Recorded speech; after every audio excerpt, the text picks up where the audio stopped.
Welcome to the place and the race where championships can be made and broken. Wonderful Queensland weather and a big crowd keen to see this awesome field of driving talent on display. Hello, I'm Bill Woods. Welcome to Pit Lane at Queensland Raceway, where Mark Skaife will defend a 173-point championship lead in the Shell Series, and the maximum number of points on offer in the Queensland Aussie Male 500 is 160. We could see a major turnaround today. At the very least, we'll see some fantastic racing. Now, Mark Skaife is joined by Craig Lowndes for this contest, and that'll make it extremely interesting. You might recall that last year both were championship contenders at this stage, so the Mobile Holden racing team decided to separate them and they went with new co-drivers. Not so in 2000, so it should be a great battle out there. Barry Sheen, welcome to you. Tremendous amount of new talent on display. There's some fantastic driver pairings in there. You know, there's experience, and you get the situation like Larry Perkins. It's got Christian Murchison and Luke Jordan. They look like a couple of schoolboys, you know, but it's I don't think I've ever been to a race where so many people have said, oh, you know, I'm really happy with the car and everything's sorted out and that. But you know, it's so different because this race is run in the heat. You know, it's the first race they've had in the year in the heat, and it's a lot of different settings for the car and that. So I'm amazed that so many people are so happy. But well, before the top time, well, that's right. Before the top 10 shootout, less than a second between the top 16 driver pairings, which is quite remarkable. One of the more interesting ones too is Paul Morris, who's one of the young up-and-comers, and of course Kevin Schwantz, the 1993 World Motorcycle Champion. Times very similar. Well, exactly. Now, Schwantz has done really well, you know. He'd never sat in one of these things. He's doing a NASCAR, but until 4 days ago, and he's not very far off the time of Paul, and Paul's been giving him sort of hints and tips on, you know, where to, I heard him the other day saying braking-wise and that, but yeah, it's going to be good, you know. I think it's all down to pit stops and all that. It's a lot of hard work. Well, it's literally on for young and old. Our chief commentators, of course, are as usual Greg, Russ and Mark Osler. Gentlemen, still of course Lowndes and Skaife warm favourites. They certainly are, Billy. You're quite right. I mean, they're the team that everybody wants to beat, aren't they? I mean, the engineering might and the organisational strength of the Holden racing team. I guess, Mark, the only question mark hanging over them this weekend is all the rumours and speculation floating around pit lane. There has been a lot of speculation about Craig Lowndes and where he's going in 2001, but Holden Racing Team aren't number one for no reason. They are very, very professional. Even though there's all this stuff going on in the media and a lot of speculation, they are very professional about the way they're approaching. I don't think it's affected their build-up to the race at all. When you cast your mind back to last year and you look at some of the things that happened, brakes are very much a factor here, aren't they? Well, we saw it. It was a win-and-lose situation with brakes here last year. We saw Garth Tander and Jason Bargwanna in a winning position in the race. They came in for their brake stop. It was a disaster. It cost them 40, 45 seconds. That cost them any chance of victory. If you remember that Greg Murphy and Stephen Richards too were placed, they were heading for a podium position. 2 laps from the finish, they had brake failure. That put them off the dais. So anything can happen here. Brakes, pit stops, very critical. And picking a winner is an absolute nightmare. Let's take a look now at some of the highlights from the top 10 shootout.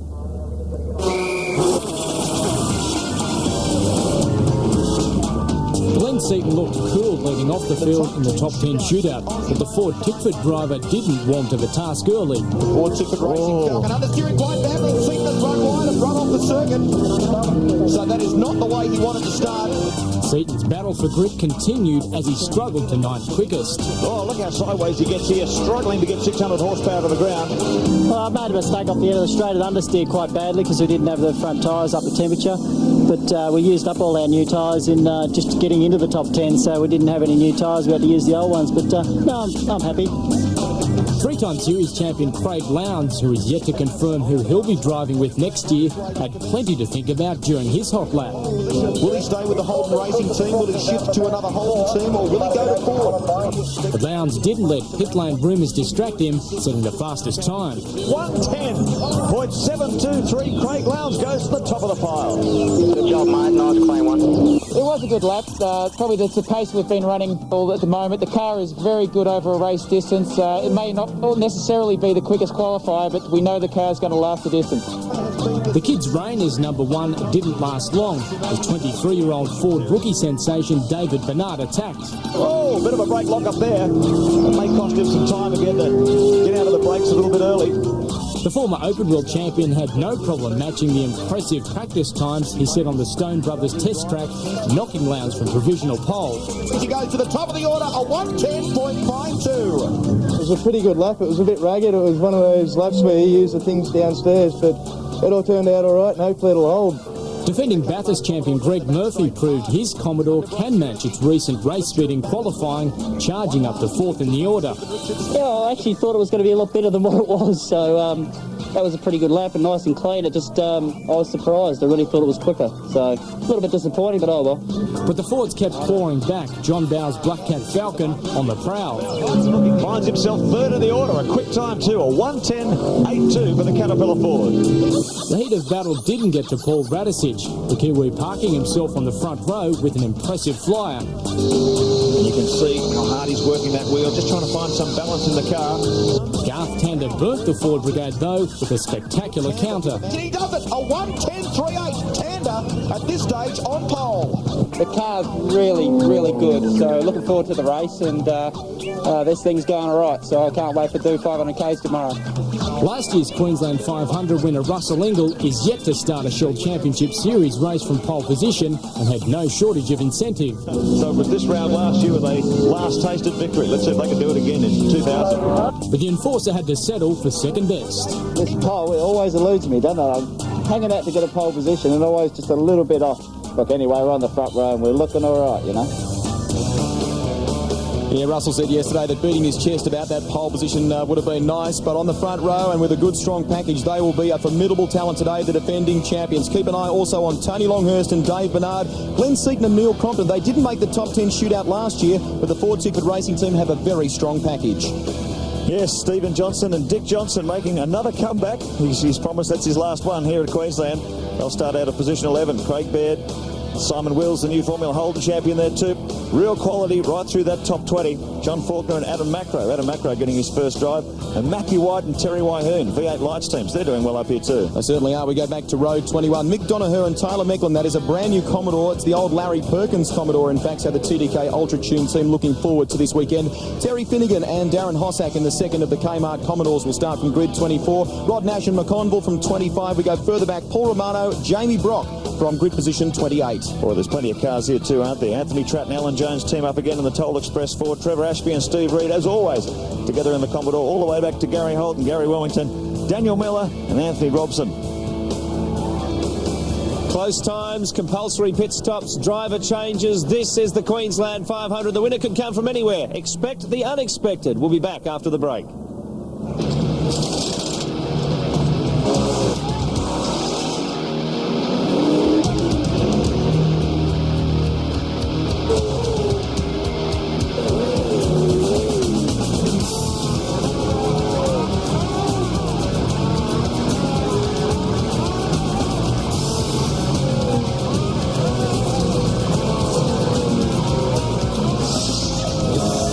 Last few hours before the start of a big race like the Queensland 500, cars are being prepared, pit crews are busy. It's a chance for the drivers to try and escape from all the heat and the noise and collect their thoughts. One of the places they love to go are the race car team transporters. We're inside Gary Rogers Motorsports transporter now. It's not a place where a lot of V8 Supercar fans get to go, so we're taking you into very sacred territory here. Joining us here, Garth Tander and Jason Barguani. You blokes look very comfortable there. This is a nice way to get away from all the action and get your thoughts together, I guess. It is, it's great. We've got the aircon going, so nice and comfortable in here, and yeah, really you just sort of sit down and relax before the race and really argue about who's going to go fastest in the race, I guess. Now, that qualifying performance yesterday, fantastic lap. You really seem to respond to these hot lap single qualifiers. Yeah, well, the lap was one of those laps where, you know, you just drive around. It felt quite slow and smooth, but actually the time came off the dash and I was quick enough to be on pole. So the car's great. It's exceptionally nice to drive and, you know, it should be good for 500Ks, I think. So we're looking forward to it. First time we've had two drivers in the one-car Bargs. Plenty of responsibility for you, considering that Garth's still chasing that Shell Championship Series. A lot of pressure on your shoulders today. Oh, I don't know about that. It was, I reckon it was the easiest pole position I've ever got, that's for sure. I just stood in pit lane and watched it. So, no, look, we're here to win the race. We both know that. We almost won it last year, and I think this year we can do it. Obviously, the car's quick enough. The driver changes and that are going well. So, look, yeah, it'll be good. Now, there is a big height difference between you two guys. I know Jason's got to use this seat inset over here that he puts in to put himself closer to the wheel. But you guys are amazing. You've got your driver changes down very quickly. That isn't a hindrance at all, is it? Well, no, it's not really.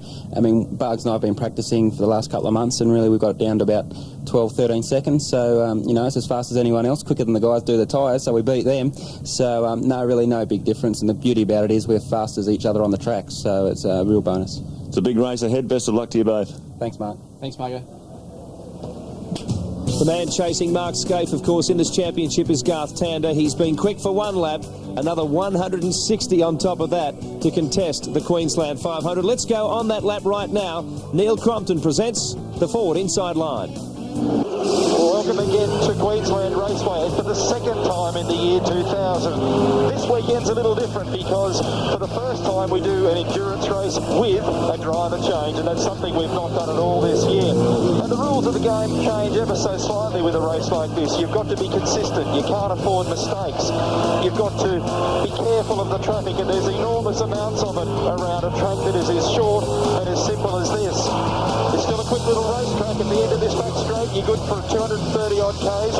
Down here to turn 3, second gear, hard on the brakes, and that's a factor because there's going to be a brake pad change in this race. A huge amount of marble and rubber build up around the circuit. That's another thing that you've got to be particularly mindful of as we come down to the infield. This is turn 4, back to third gear. Remember, the cars are going to have 120 litres of fuel on when they start. The tyres will be pretty cold. The balance will be different to the way we've driven the cars throughout the majority of the year. Harder to get off the start line in particular, so watch for that at the beginning of this race. Now, here's where it's really different. We're into the last corner, and we're coming in, and I'll go through the whole procedure. Car 5 in. Watch the speed.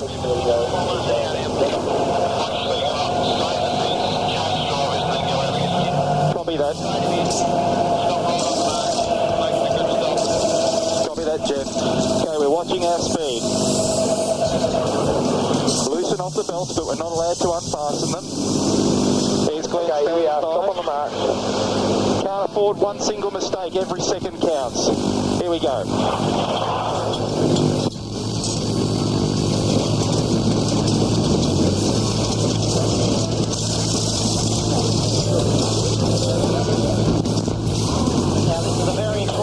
Queensland fast, early pit stop. Ready? You're going to make the remember, 60 kilometres an hour. We're on 60. Remember, we're on cold tyres, full tanks. Now we can hit it. As you can hear, the wheel speed from the cold tyres. This is the important part of getting out into this first corner. Because you're on cold tyres, you've got to be very aware. You don't slide off the road. And that is the interesting part about the Queensland 500. Ford Tickford Racing's #1 team in action there, and they'll need to win here probably if Glenn's to have a chance of taking out this Shell Championship Series. The other car being driven by Dean Canto and Neil Bates. We'll be back with more action shortly from Queensland Raceway. What's your most embarrassing moment? The most embarrassing moment, I think, would have to be crashing into somebody on the slowdown lap of one of my go-kart races and rolling over. It's pretty embarrassing. Oh, look, I'm embarrassment free. I've never been embarrassed. I've got a really thick skin. Well, I jumped out of bed one morning with not an awful lot on and decided to go to my office and rip the curtains back and outstretch myself for the new day, and there was the pool maintenance man, and I was pretty happy about the new day, and he was quite surprised. Mark, honestly, getting caught on screen after having a crash in Canberra, walking away from the car, pulling the undies out of my bum now. Really bad.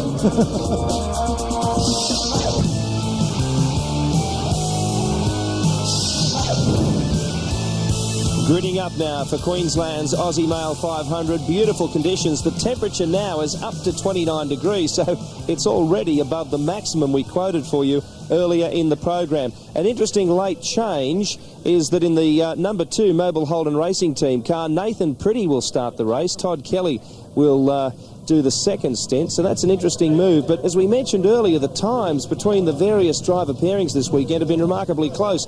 In recent years, very often you'd see a recognised driver who is a regular in the series clocking 1, maybe even 2 seconds faster than his or her co-driver, but that's not the case in 2000. I mentioned earlier, less than a second between the top 16 driver pairings, and the times between those drivers exceptionally close. The heat is on, and Barry Sheen and Grant Denyer are on the grid ready to chat with some of the contenders. Yeah, I'm down here with Russell Ingle. Now, Russell, I've just spoken to Julia, your wife. She's at home with a glass of Chardonnay, and she says if you don't get out the front, she's going to go out with your credit card. What, again? I'll tell you what, I think watching this race on TV with a Chardonnay, I reckon she's in the right spot. So what do you reckon then, Russ? It's going to be very hard, Barry. Very hot. The ambient temperature, she's going to must be close to 30 by now. It is. The car inside will reach about 52 degrees Celsius during this race. So with a helmet, all the gear on, she's going to be a hot one. It's a good job you're supremely fit then, Russ, isn't it? Oh, absolutely. All that training, Baz. All right, best of luck, Russ. Cheers. Over to you, Grant. Well, the third forward here this weekend is Tony Longhurst. How quick is this car, Tony? Yeah, it's going great. Boys have done a fantastic job over the last month, and with the introduction of the new front under tray, it's just beautiful. It's very nice to drive. And how much would a win here in your hometown, your home track, mean to you? Mate, a win anywhere would be good. It's been a while, but lining up today, we've got as good a chance as anyone. 4 hours around here, it's very hot. It's hot in the cockpit, and it's going to be a tough day. You using any cooling aids or anything like that to help you get through the endurance of this 500-kilometre race? No, I've got an open face helmet, so that allows more air to come on my face, just the vents, and keep the windows down. That's about it. No problems with the graining of the tyres this year? Do you think it's going to be a bit more of a faster-paced race? The new Bridgestone control tyres are very durable tyre, and last year the tyres would grain and you'd have to run at a pace, but this year it's just going to be flat out and survival of the fittest. And of course you hand it over to V8 rookie David Bernard, putting the car in very reasonable hands there too. Yeah, he's done a fantastic job so far this weekend, and it's going to be a steep learning curve for him to get in there in race conditions, but he's done a great job, and fastest co-driver I've ever had, so I'm looking forward to racing with him. Well, I know you're looking forward to this one. Good luck. Thank you very much.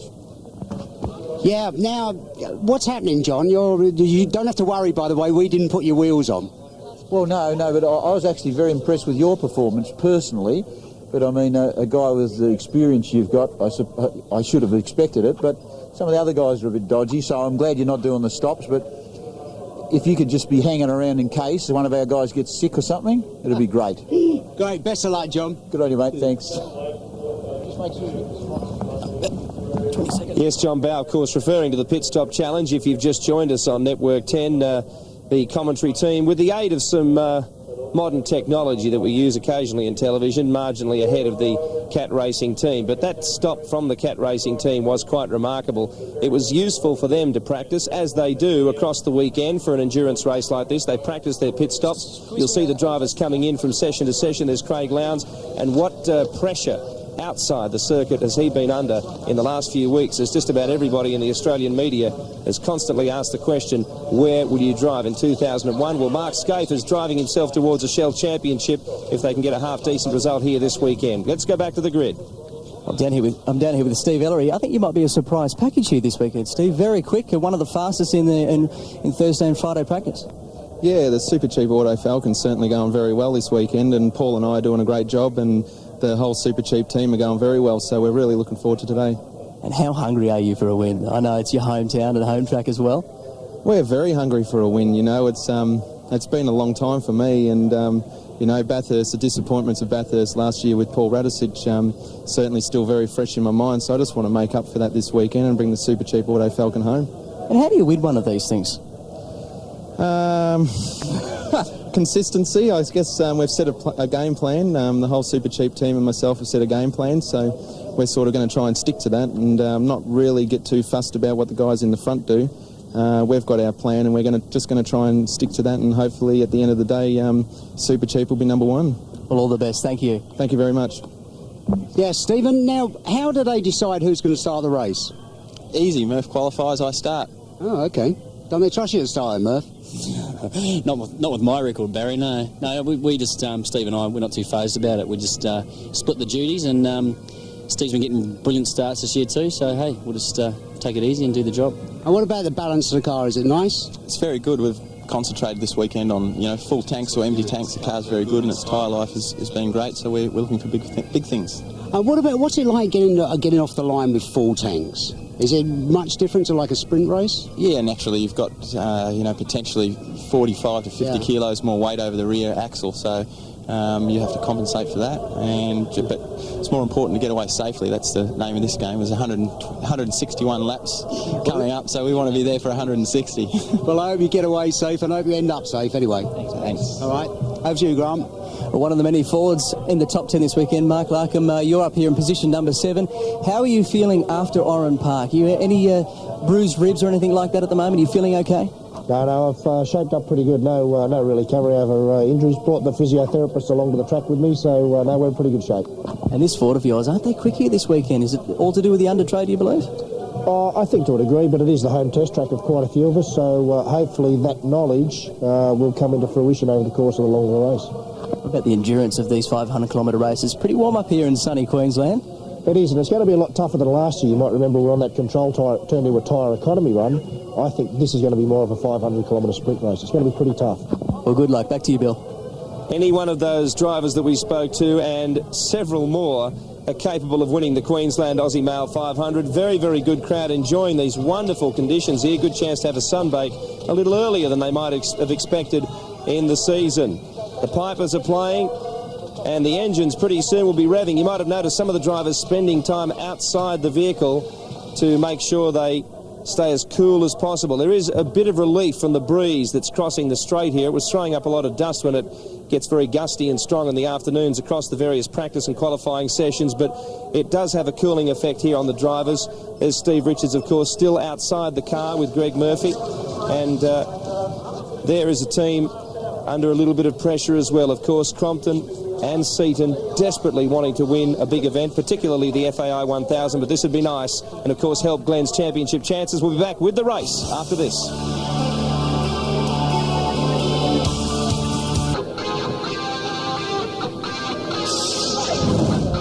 Queensland's Aussie Male 500 is just moments away. Welcome to TV1 New Zealand. Plenty of New Zealand drivers, or former New Zealand drivers, on the grid today. Baird, Richards, Murphy, Radicic and Faulkner, just to name a few. But we are almost set for a start here in very hot conditions. Craig Rust, Mark Osler. Thank you, Billy. Looking forward to this one, the Aussie Male 500. There's Dick Johnson making a one-off return in the famous number 17 Ford. You might notice that car is a little different. Mark Osler, they painted the roof of it blue this weekend. Yeah, so just as part of his comeback drive, they plan to make a limited edition run of model cars to commemorate Dick's return. So that's why you see that blast from the past. Look back to the True Blue days, the roof of the Falcon. Very distinctive, number 17 here this afternoon. A lot of the old sponsors from the True Blue days as well on top of the roof of that car. Let's take a look now at the grid. 38 starters in the Aussie Male 500. Garth Tander will lead the field away from the Valvoline Cummins Commodore. Russell Ingall alongside him. Longhurst will start the Caltex Haviland Ford. Radicic, the Shell Helix Ford. Then it's Scape, Bow, Richards, Larkham, Seaton and Paul Wheel completing the top 10. Just incredible quality here, isn't there? Johnson & Johnson, Baird and Wills, Ellery and Stokel. Good performance from Ellery there. Kelly and Pretty, second to the Holden Racing Team Commodores. Morris and Kevin Schwantz making his return to V8 Supercars. Forbes and Clellan. John Clellan rejoining the V8 pack. Dean Canto, the man who took out the Konica V8 lights very recently, will line up beside Rally Ace. Neil Bates for Ford Tickford Racing. John Faulkner and Adam Macro, they'll be a strong combination in the Team Asia Online Commodore. Jones and Mazira a little further back than they would like in the Aussie Male Ford, and Terry Finnegan and Darren Hossack in the second of the Kmart Commodores. Nash and McConville, Dulman and Cotter out of 14. Christian Murchison and Luke Yulden, new Formula 4 champion, having their first hit out in V8s. Romano and James Brock, son of Peter, having his first run of V8 Supercar, will start out at 28. Peters and Bates in the colour scan Ford. Salmon and Damien White, another one of the Fords back there. Track, Alan Jones makes his return, and Ashby and Reed there as well. We go back to row 17, Derek Van Zelm and Christian de Gostin. Jeff Bull and Phillip Skyfleet alongside them. Then it's Wayne Wakefield and Ryan McLeod, the two guys who battle it out in the Konica V8 lights, have teamed up for this one. Ross Halliday and Adam Wallace at the back of the grid. Well, what a fantastic sight. Front row of the grid there, Queensland 500. Garth Tander, an outstanding performance in the 3 single lap, single car qualifiers they've had this year. He has taken pole position. He has become the new hot lap specialist in V8 V8 Supercar, boy, he really gets stuck into it. He loves that sort of challenge, and he does it to the absolute maximum. He's on pole position as the field weave backwards and forwards. Last lap to check and make sure everything's right before they blast off for 500 kilometres. In-car cameras, let's run through them. Brett Jones in the Aussie Male Racing Ford. They have not had a practice they would like to remember. It's been very, very difficult for the team.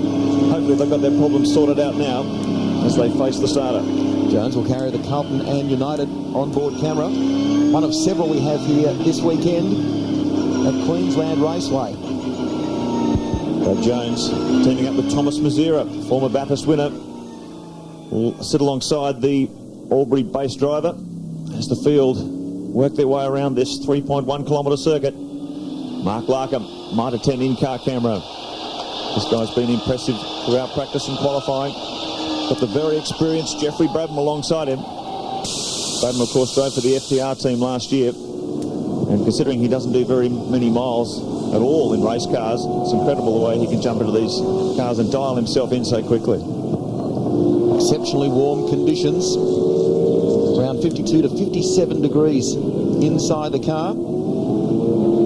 Yeah, I tell you what, it's going to be very interesting the first couple of laps. A lot of the guys are saying they're having a lot of trouble getting the heat into the front tyres. We saw Seaton on his qualifying lap nearly go off on turn one. The young Murchison went off, Jordan went off, and so it's very difficult to get temperature into the front tyres right now. It takes about 3 or 4 laps to get the fronts up to temperature. So watch, especially after the end of the first lap, you watch turn one. I think you'll find 2 or 3 people off in the dirt. I'm actually expecting quite a few safety car periods here. We've seen throughout practice and qualifying a lot of cars spearing off into the scenery. What a difficult track. It seems quite simple. It's not a particularly technical circuit, the drivers will tell you, but gee, it catches a few out, particularly under braking. There's some very high-speed braking situations here.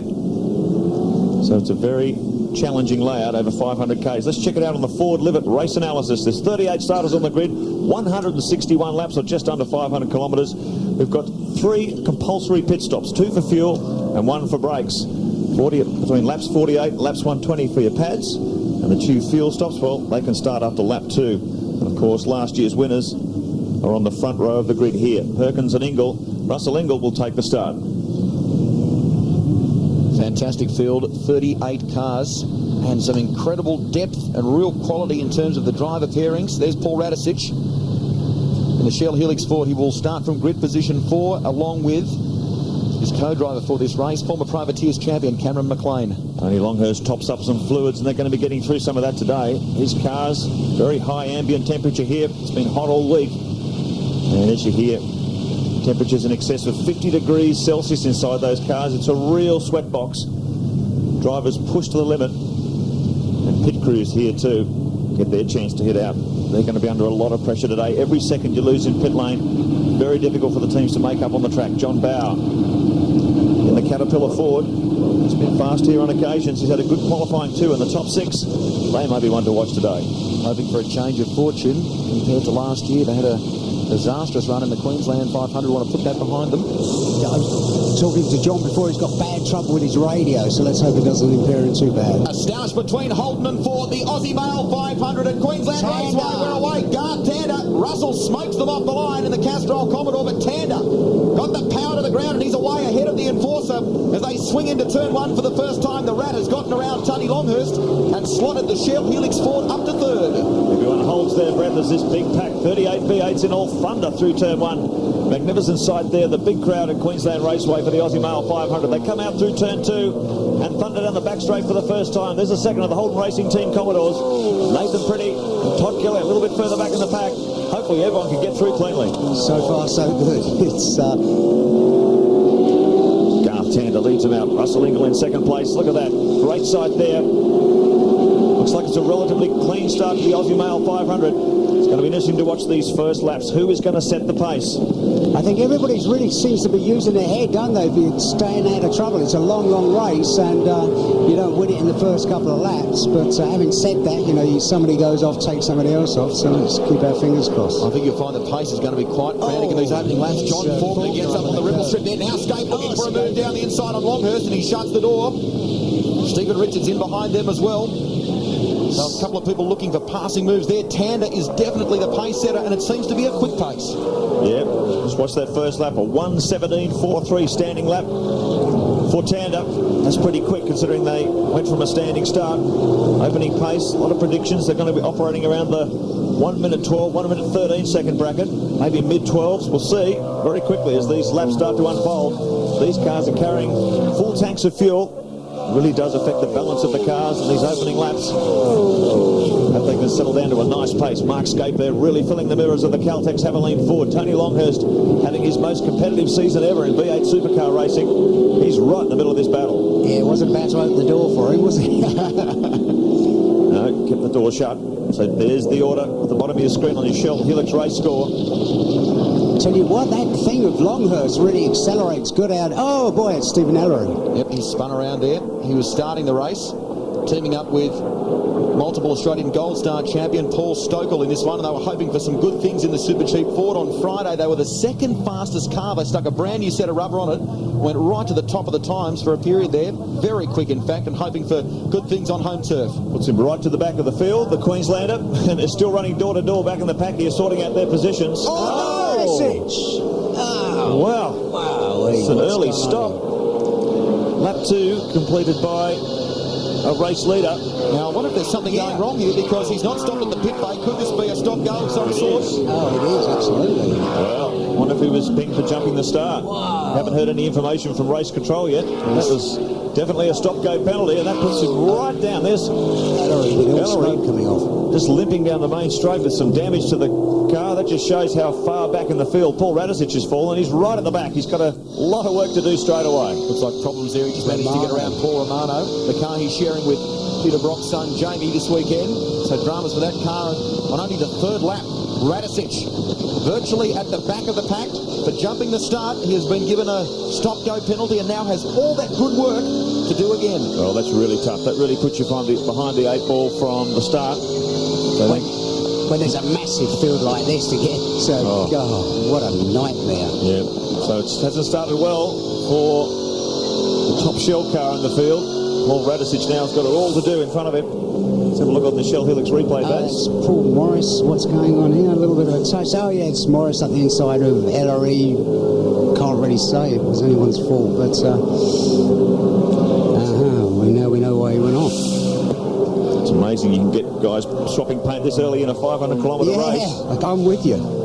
Pace they're currently doing, Mark, as you predicted, 1:12. We are only on the fourth lap of 161, but they're all the top 10 at least in the 1 minute 12 second bracket. The really impressive thing earlier on, Mark Scape did a full unbroken 30-lap run in that Holden Racing Team Commodore. His last lap at the end of that test was an 11.7. He was under 1 minute 12. And that is an incredibly strong race package if they can keep that going. Well, it's a testament also to Bridgestone when you consider the same tyres they run here as they would run in Canberra, you know, to deal with the ground temperature of 8 degrees as against a ground temperature of 40-odd degrees. Now keep in mind the pit window for that compulsory brake pad change opens at lap 48. So I think a lot of these guys will be wanting to at least stay in the cars till then and hope for a safety car period. Get into the pits after lap 48 and get that brake pad change done as soon as they can. Mark Larkham in car, sitting back in the pack there, picking up the race rhythm. He's looking good and strong at the moment. Just where he'd like to be. Let's see how the other players sort out. Let's see if some sort of race pace starts to emerge. We're 4 laps into this one. A 1:11.89 for Tander. That time he's dropped into the 1:11s. So Tander pushing hard. Ingles going with him too. Only a few hundredths of a second between our leaders that time around. Oh, here we go. Paul Morris is in the pits after that altercation, obviously. Some sort of damage. Yep. The altercation with the Super Cheap Autos Ford, and they're checking the car out. Let's go to Grant Denyer. The boys have just come down here. They've checked the alignment of the right-hand side, so obviously with that bit of contact there, it could be steering quite skew-if. Bit of damage in the door panel, but it looks like it's just all incident-related. That's rotten luck for Paul Morris and Kevin Schwantz, the 1993 500cc world champ. This is a brand new car for this team. It's actually the first ever car that the Holden Racing Team built in terms of a VT. They have purchased it from Mark Poole. You may remember it in John Deere racing colours. but not what they were hoping for. They have been setting some very quick times in that car this week. Speaking about quick times, the fastest man on the track at the moment is Russell Ingall, a 1 minute 11.85. That's even quicker than Tander. So he'll be pushing hard. This is the second of the Castrol Commodores, Christian Murchison, and the recently crowned Australian Formula Ford champion Luke Youlden. Both stars in their respective categories of open wheelers, getting their first run in V8 Supercars. Murcho's at the wheel at the moment, the young 19-year-old from Western Australia. Recently crowned the Rookie of the Year in Formula Holden terms and opened the season, if you like, by winning the support races in Formula Ford at the Australian Grand Prix. Both him and Luke Youlden were saying how difficult it is to get temperature to the front tyres. They both went off at turn one, and I said, what did Larry say? He said, no, he really didn't say anything. We were very surprised. And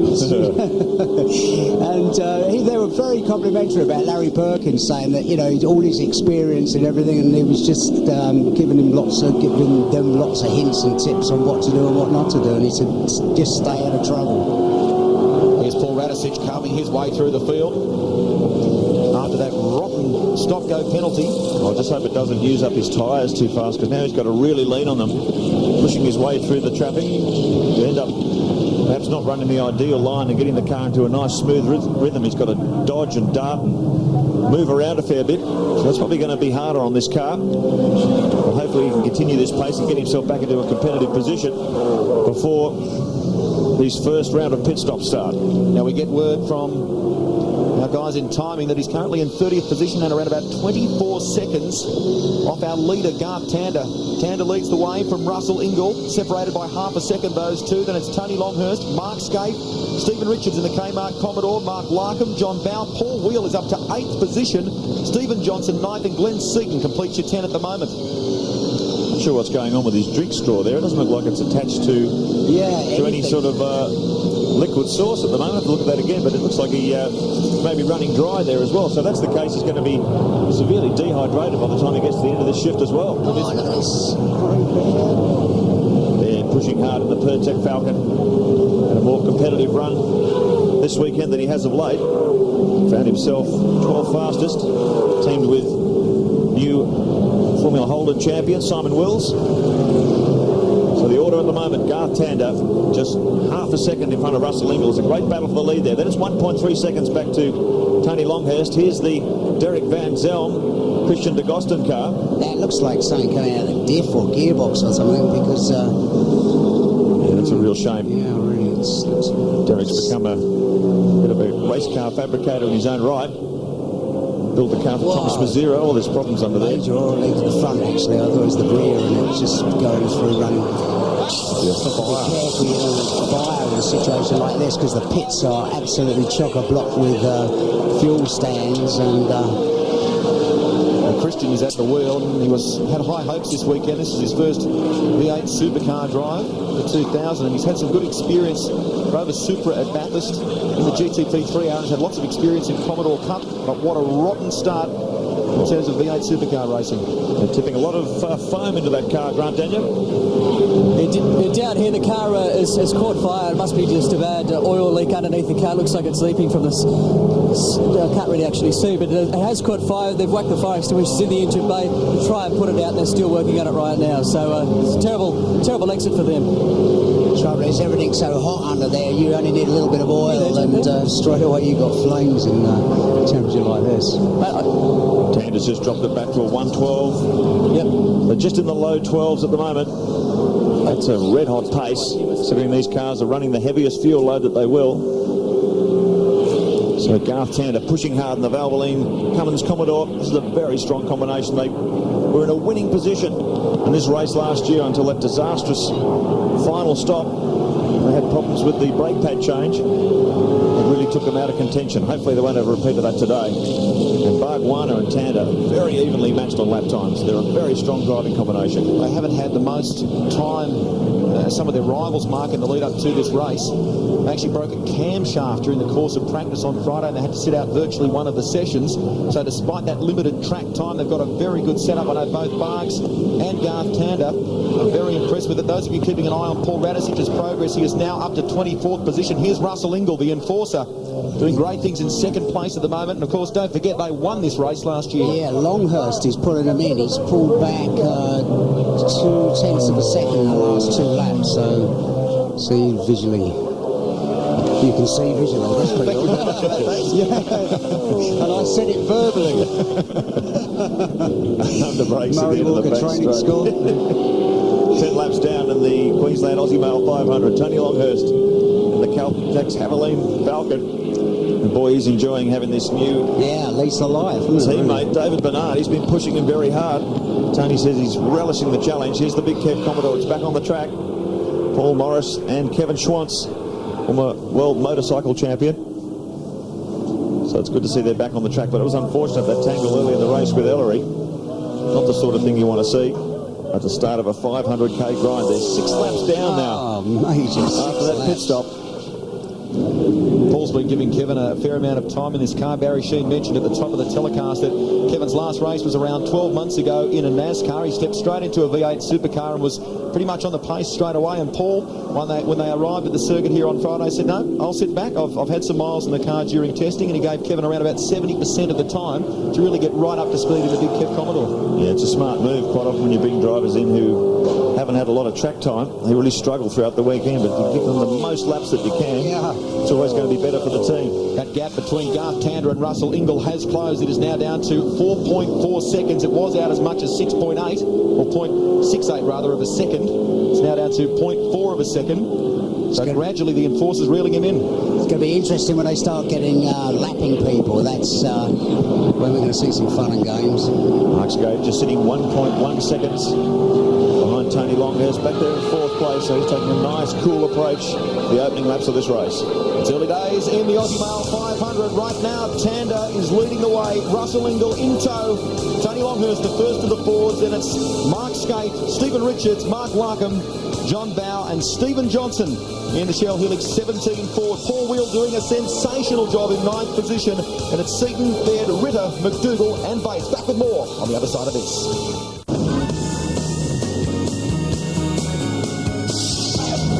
You're watching Queensland's Aussie Male 500, and Tony Longhurst has just swept through to take second place from Russell Ingall. This is an incredible battle. They've closed in on Garth Tander, the race leader, and Mark Skate has also latched on. Ingall pulls out for another crack at him, but he doesn't have the right line. Amazing stuff here in the Queensland 500. Longhurst getting sideways on the exit of that corner. That allows Russell Ingall to snap back through. And the Castrol Commodore and Volvos two are battling away. That has allowed Tander to pull clear.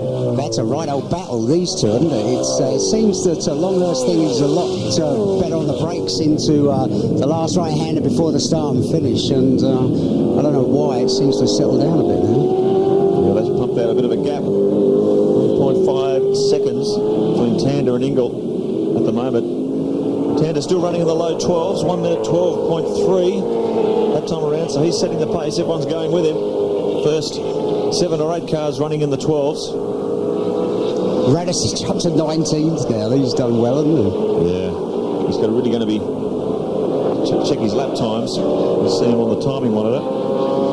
He's be working hard, picking his way through that traffic. There's the Rodney Forbes car. In fact, Paul Radisich is just ahead of him there, as you mentioned, Mark. And you can see that Forbes is continuing to battle away. He just in behind him, Matthew White, one of the real strong guns from the Konica V8 Lights. Radisich is now up to 17th position, just one behind Brad Jones. And his fastest lap, Radishich's fastest lap is only 1/10 of a second slower than the fastest lap by Ingall. Matthew White and Terry Wyhoon, the top placed V8 Lights team, sitting in there. I think going well at the moment. Keep an eye on them throughout the day. Here's Radisich, though, continuing his charge through the pack after a penalty, serving a stop-go penalty for jumping the start. Yeah, you're right. Look at it. You see the pipe there. I can't see. Looks like it's floating around. It might be attached, but if it's not, it's going to be very hard work inside that car. Yeah, especially if he doesn't know, he's sucking away thinking it's got to pick up in a minute. Well, they took the unusual step, I guess, prior to this race of deciding to disconnect the cooling system that Paul Radisich has had specially built for him by Revolution Race Gear to try and keep him cool during the course of this race. They decided actually not to use that Why is that? The reason they thought was it would slow them down during the course of pit stops, changing all the gear over between himself and Cameron McLean. Be clear and simple onboard telemetry. See your road speed on the left-hand side of the screen, your engine revs on the right, brake applications in the middle, and there's your gear changes as well.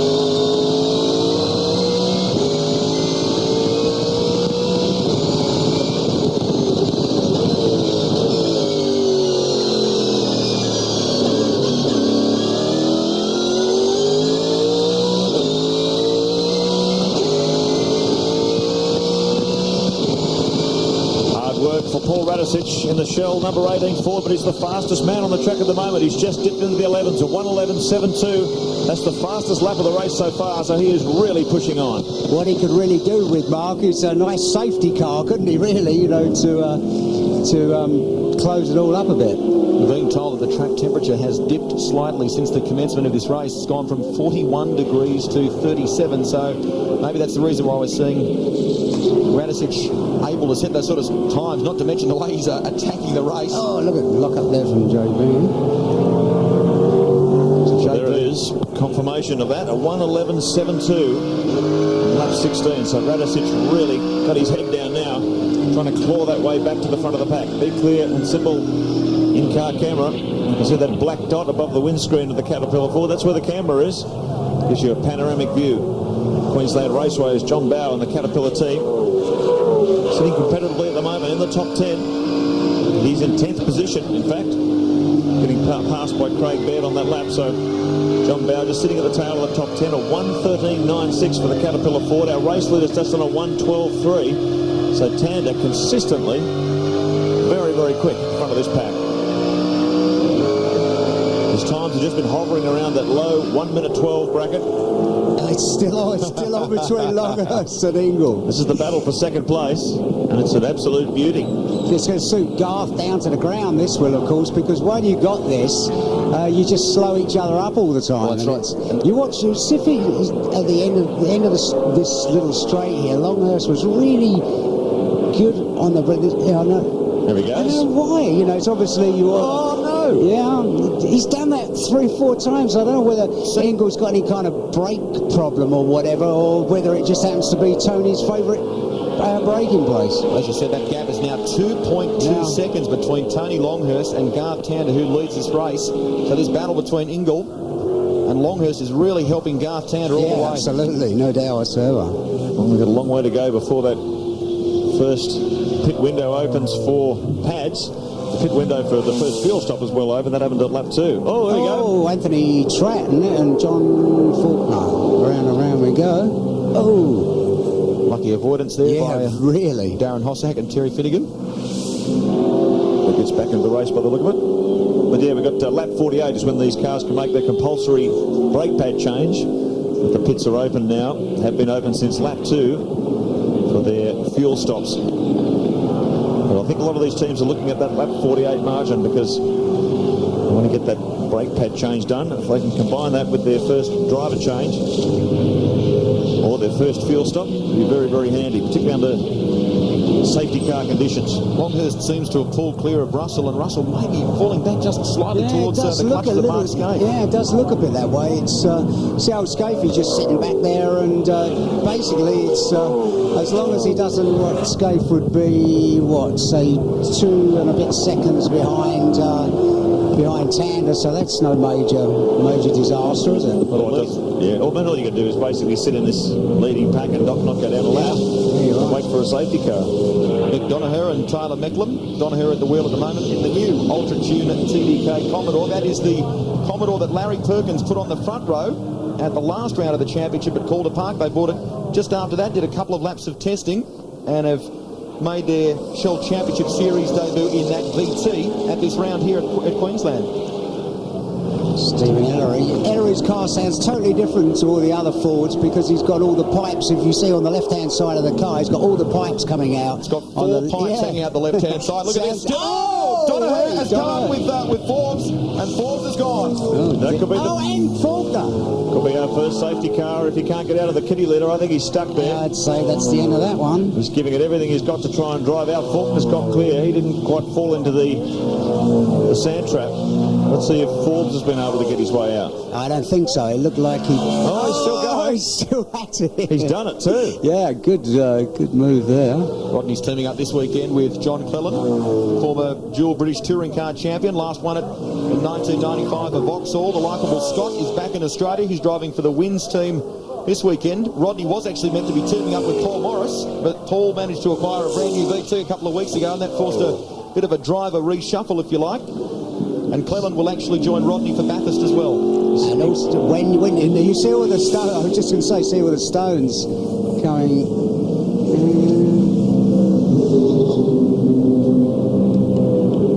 Oh, really? I didn't actually see a touch there. Don't know.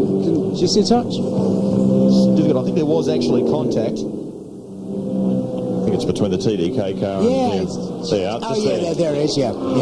I was going to say, with all the stones and that, what happens is really difficult because when they get back on the circuit, they go howling into the next corner, get on the brakes, and all the little marbles come out and cover the road. And sometimes it can bring you. Boy, that's Terry Finnegan. Oh, Finnegan. Second to the Kmart Commodores, Terry Finnegan and Darren Hossack. They've beached that big time. Bury that baby. That's deep, isn't it? And race director Tim Schenken made it clear in the driver's briefing that if a car gets stuck in one of these traps, they're going to get that safety car out there. So I'd be expecting something pretty soon. Where is that? Is that at the end of the straight? There it is, yeah. Just off turn one. Quite a fast corner. Lap 23 of 161. And they're miles out there. Just about got to the end of the trap and hit the concrete wall. So that's a major disappointment for the Kmart team. Still in the car, Terry Finnegan, who started the race, and he will just be hoping that they can get the marshals down there to pull him out of there. It's an incredibly fast part of the circuit, that one, to come off at. But they pull upwards of 230 kilometres an hour on the main straight. Now, Longhurst is definitely full clear of Russell Ingall, and Ingall is definitely falling back into the clutches of Skate, which is what we feared before. But can Longhurst catch Garth Tander? Ingall sweeps into turn 6, which brings them onto the front straight. They pass Ryan McLeod and Wayne Wakefield's entry, the privateers who starred in the Konica V8 lights, and they were pretty much at each other's throats at Malala, but they've decided to team up for the Aussie Mail 500. They've had all sorts of dramas throughout practice and qualifying, those two. Very disappointed. Performance of a new engine that they bought really has put them right down the order. Now they're looking today just for a nice consistent run to finish this race. Let's go down to Grant Denyer. Down here with Darren Hossack, the second driver, of course, the co-driver to Terry Finnegan. The car has gone in the sand. Do you know what has happened, Darren? I didn't actually see it, Graham, but obviously, you know, the car's down there in fairly deep down at turn 1. Doesn't look like they're going to, they have just brought the safety car out, so they'll drag Terry out. It's unfortunate because he was doing a good job, you know, lacking at quite a good pace, but, you know, we'll press on. Lots going to happen from here. I know you were really hoping for big things this weekend. You disappointed? Oh, obviously you're disappointed, you know, when something like this happens, but, you know, it's a very hot pace out there, and, you know, I think everyone's being a little bit cautious at the moment, and I can guarantee for the rest of the afternoon things will really hot up. One way or another, do you think we might see a Kmart car up towards the front at the end of this 500 kilometres? I think you can count on that. You know, Richards and Murph are really, you know, they've been hot all weekend with pit stops, everything. They're just so pumped up. So, yeah, I hope for their sake and for Kmart's sake they really end up, you know, with a good finish. Well, hard luck. Let's hope you get back out there. Thank you. Darren Hossack, who in recent time has been spending his time behind the wheel of a Saab sports sedan, if you can believe it. Oh, Bill will like that. Safety car is out on the circuit here for the Aussie Mail 500, which is going to bunch things up nice and tightly at the front between Garth Tander, Tony Longhurst, who sits in second. Here is Glenn Seaton in 8th position in the Ford Tickford Racing Falcon. Yeah, well, this is what always happens. You expect a few more of these happening today. Safety car periods. Car gets offline here. Some of these corners are quite quick. And when a car gets out of shape, they bury themselves deeply into those sand traps. And that's always going to be the cause to get that safety car out. So we're under our first safety car conditions for the race.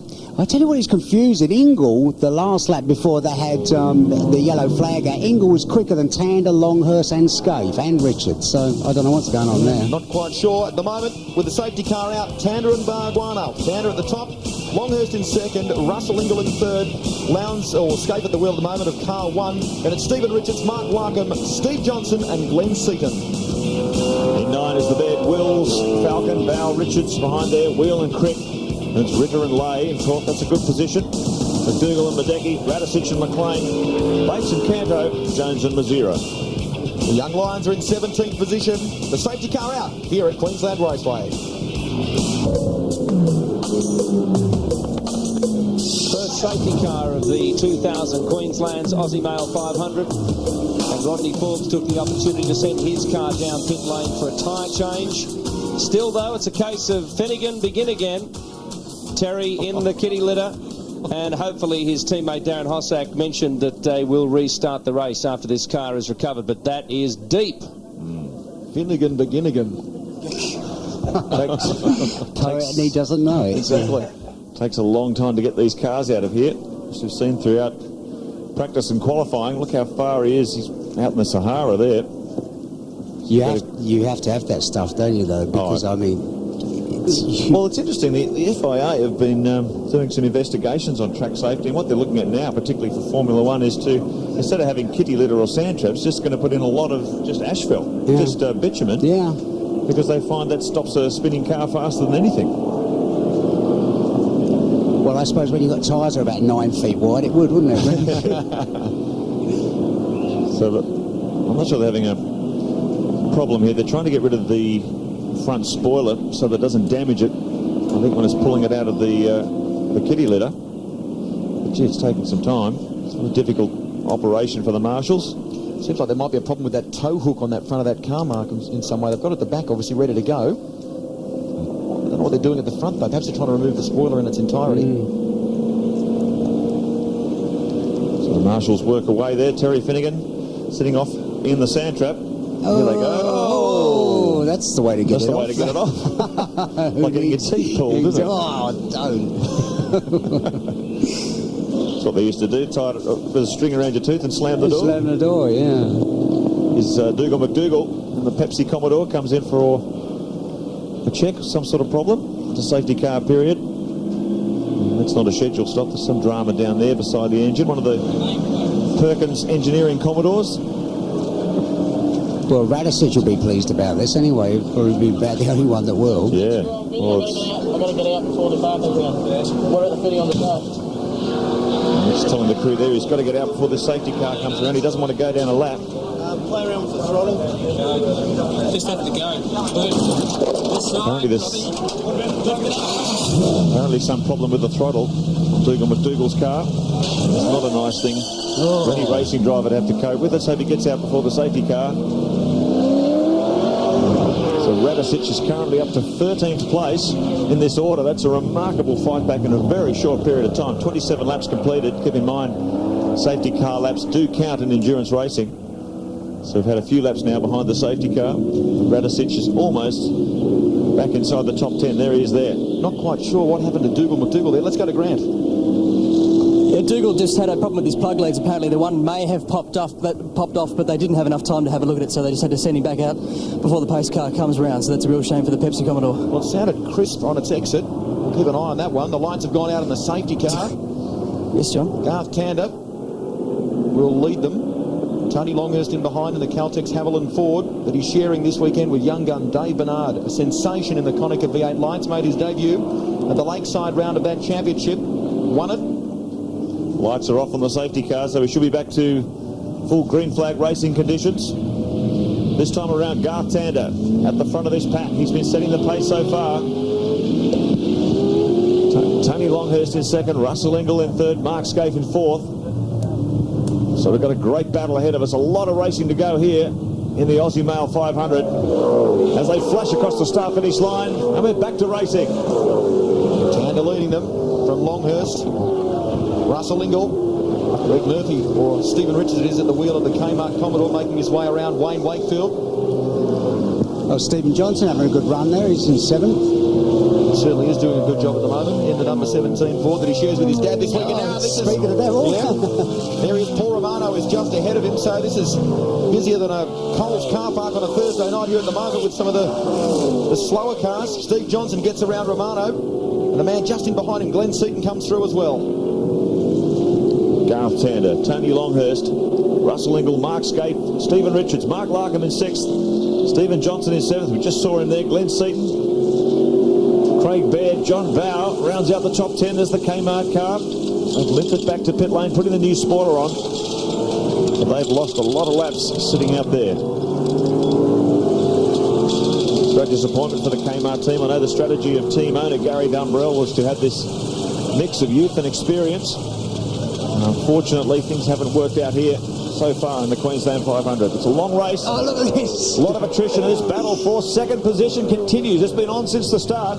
Looks like a 20-minute sprint race in the Shell Series here between Tony Longhurst and Russell Ingall on maximum attack. I wonder if the cars have just got different strengths in different parts of the circuit, because it seems that Russell, where he loses Tony, he manages to gather him back up again. Look at it now as they work down the back straight. The Enforcer, like a magnet, all over the back of Longhurst. Ingall looks quicker on the at the end of the front straight between turn 1 and 2. Ingall is definitely quicker on that bit, but Longhurst seems to get the handle on the brakes better coming into the last corner before the start and finish straight. Thing is too, with this high ambient temperature, you wouldn't want to be sitting in behind a car for too long, because it could start to ramp up your engine temperatures, and that can cause all sorts of problems. So maybe these two cars just have the capacity to run at exactly the same pace. They just can't settle down amongst each other. Mark Scaife doing a good job at the moment in 4th position as well. Our series leader. Last year he made an early exit from this race after tangling with Jason Bright, you may recall, but now he's so focused on just getting the points this weekend, Mark. Well, I spoke to team manager Jeff Greck, and he said that is very much the Holden Racing team's approach to this race. He said the championship is all important. If it means we have to finish 2nd or 3rd or whatever on a tactical call, we'll do that. If that means we get a big haul of points. They're almost home in the championship. 173 points over Garth Tander is a pretty comfortable buffer to have. And they know that this round is critical in terms of putting that title out of reach. The Valvoline Cummins Commodore is strong at the moment. Tander is 1.3 seconds ahead of Longhurst. So again, the dicing between those two is helping the 23-year-old from Western Australia no end. Tander, who this weekend really cemented his reputation as a top 10 shootout specialist. He's done it on 3 occasions now during his career in the Shell Championship Series. He leads the way on lap 31 of 161 of the Aussie Male 500. Longhurst in 2nd, Ingall 3rd, Skate 4th, and it's Stephen Richards, Larkham, Johnson, Seaton, Baird and John Bow in the Caterpillar Ford is inside the top 10. See, that safety car helped move Paul Radisich up the order. It really squashed up the field. Now he's well within striking distance at the back of this pack. He's in 12th position. So in a very short space of time, 30 laps of 161, Paul Radisich has gone from the rear of the field back up into a battle. He's clawing away at the back of the top 10. There's his teammate, Stephen Johnson. There he is. And there's Paul Radisich, car 18, on a charge. That's an unbelievable recovery. 12th position from at one point being 33rd. Here's Mark Larkham, who took his first Shell Championship race victory at Calder Park. Wasn't that a story in itself? Bouncing back from the horrors of that massive crash at Oran Park with Paul Morris. This is a completely new car. They had a Shell that was virtually ready to go. The boys had to do that fairly lengthy job where they put the wiring loom in the car, which is a massive job in itself. They built that car in the space of 3 weeks. I say on average it's about 3 months worth of work, but Adam Perry and the boys have really excelled themselves with that car. Yeah, it was a great performance on comeback. Mark Larkham, though, sitting in a very competitive position at the moment, just 6th position, and looking very calm, very competitive, very composed in these early laps of the race.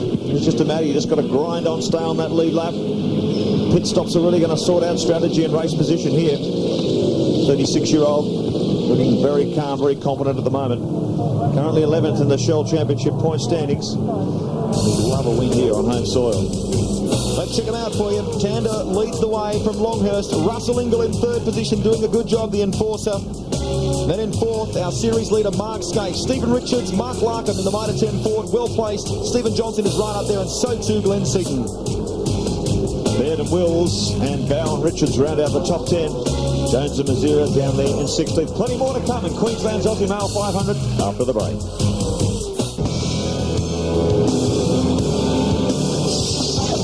Welcome back to Queensland's Aussie Mail 500. Tony Longhurst shaking off Russell Ingall and taking the race lead from Garth Tander. He is on a charge. What a battle up the front here. Ingall still in third. Ahead of Mark Skate, Stephen Richards, Mark Larkham, Stephen Johnson. Well, the Caltex Haviland Ford is certainly carrying some speed. Longhurst, as we mentioned a little earlier, really been pumped up this weekend by his young teammate Dave Bernard. Since Bernard came on board, Ross and Jimmy Stone have been saying that that's really made Longhurst lift. Oh, we've got a problem here. That's Brad Jones in the Aussie Mail Ford. Oh, no, they had an engine drama. They had to do an engine change in qualifying, and by the sign of that smoke coming out of those exhaust pipes, I would say they've done another engine. Goodness me, what a bad weekend. That's not good. Hasn't had a lot of luck with that car. Oh, dear. They have had major engine problems this weekend. Look at the amount of smoke pumping from that. That's burning a little bit of oil, I'd say. Just a tad. Fill her up with oil and top up the petrol, boys. I think the day's over. What a shame. Very talented group of guys that work for the Brad Jones racing team, and they have just had this dejected look on their faces all weekend. There's Kim Jones, Brad's brother. Let's have a listen. Well, the belts are coming off. Brad's been given the word, yeah, and the body language tells the story. His brother Kim at the door, giving Brad the bad news, and it has not been a weekend that Bradley Jones would want to remember. Thomas Mazira, his teammate, not even getting a drive in the car, and they've had to park that car very early. Only 37 laps into the 161 lap Aussie Mail 500. Brad Jones parks it. Let's have a look. There it is. Look at that, Bass. You just feel so sorry for him. Poor old Thomas Mazira, his luck hasn't been any better. He doesn't even get a drive today, does he? Well, and now they start to fall. Wonder if that's a sign of things to come. That thing at Longhurst looks good, doesn't it? Certainly does. Yeah, and he's been doing some very quick times too. He dropped into the 11s a couple of laps ago. 1:11.8, then a 1:11.9. So Longhurst is really pushing the pace. The field's going with him. He's dropped now back to the 12s. A 1:12.24, 1:12.37 for Tander. And Skate the whole time just looking at this battle, sitting back there in fourth, playing it very cool, very calm and very collected. He knows this car can run in high 11s if he needs to push it. So it looks like they're doing it pretty easy at the moment, just sitting in behind this cut and thrust for the lead. And that'd be just the plan that they'd be wanting to play at the moment, I'd say, the Red Barons. Well, a really disappointing weekend for Brad Jones, hasn't it? I mean, the Aussie Mail Ford team had high hopes here this weekend. Paul Radisich, meanwhile, continues to claw his way through the field. He's in the top 10. And Stephen Ellery, too, has been equally impressive in the Super Cheap Autos car. After getting involved in that spin early in the race, he's up to 14th place. Unbelievable performance. Let's go to Grant. Well, the look at the dejection, Brad Jones, that could only be one thing, surely. Well, yeah, it's lost an engine. I'm not quite sure why. It's really disappointing. The car was going great out there. We were stroking around doing high 12s and low 13s, and, we sort of passed 10 cars. So really disappointing for the Aussie Mail crew. We split a bore in one of our other engines earlier in the week, and this is just we haven't had engine trouble all year, so it's very disappointing. It's quite warm here today, and of course the issues that we had last year with tyres and brakes. Do you think that these things could come into play this afternoon? I think so. The heat's certainly knocking things around. Whenever I get close behind someone, I was getting a bit of water and gear on the screen. So I think you'll see, a few problems in that side, and also with the drivers. It's really, really hot in the car. So I think you'll work out today who the fit ones are. Okay, tough luck. Thanks very much. Rotten luck for Brad Jones. Time now for him to put his feet up for the afternoon and watch the rest of his colleagues in racing action. Tony Longhurst leads the way at the moment from Garth Tander. We've got a very special guest joining us in commentary, none other the 1993 World 500cc motorcycle champ, Kevin Schwartz. Mate, great to have you back down under. Thanks a lot. You've spent some time very recently on the Australian Safari. You won the last stage of the motorcycle division, and I think, from memory, you finished 13th in that in the bikes. Yeah, that's correct. It was a great event to go on. It really gave me an opportunity to see what the Australian Outback was all about. Now, you're back here in a V8 at Queensland Raceway. Your first time in a V8, I should say, but that's not the first time you've raced a touring car down under, is it? Yeah, I've driven a fair bit of stuff down here, but I got to drive a V8 at the very first Melbourne Grand Prix, and was looking forward to getting to drive that VT Commodore today, but the Big Kev car had some problems, and we're not going to get to run. So what do you think about these V8 Supercars, Kevin? I know you've driven NASCARs on occasions. How do these compare? There's absolutely no comparison. These cars are proper race cars. They go left and go right really well. They've got great brakes. The horsepower and the acceleration is unlike anything I've ever sat in before. And it was going to be a good weekend, and I was having a ton of fun. Spending most of your time these days in the States. Will we see you back down under a bit more for some more V8 Supercar racing? I sure hope so. I'd love the opportunity to do some more endurance racing. I think I can settle into a pretty decent pace and just go out there and have a good time. It's quite funny, Kevin, that when you get off a bike and you get into a car, how safe it feels.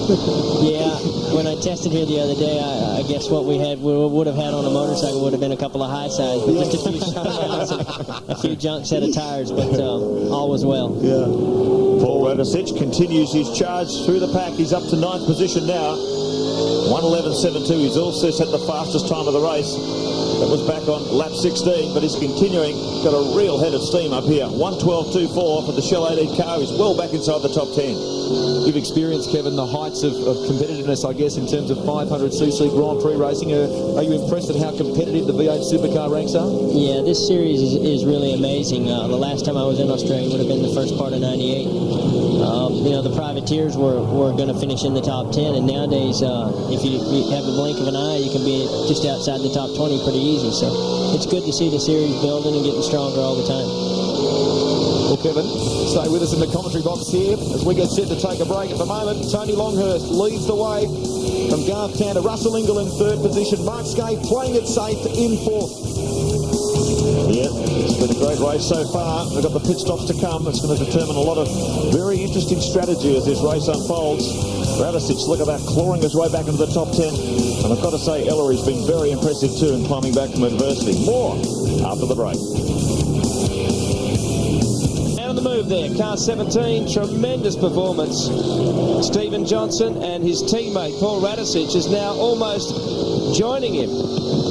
Great work from the Shell Helix team as we're back with live pictures from the Queensland Aussie Male 500. Paul Radicic is a man on a mission. He's been hooked in here behind Glenn Seaton in the FTR Falcon for a number of laps now. Both running in the low 1 minute 12 second bracket, just like our race leader Tony Longhurst. So they're pushing very, very hard as they force their way through lap traffic. Tony Longhurst still leading this one. Garth Tander only half a second behind. This is the battle for 8th position. And Paul Radicic has done a remarkable job fighting back through the field here. Stephen Ellery is back in 13th. Oh, look how close it is here. He gets up the inside. Glenn Seaton gives him racing room, and Radicic takes another spot. You've got to ask the question, how much longer can he keep this pace up? Radicic is really on the attack.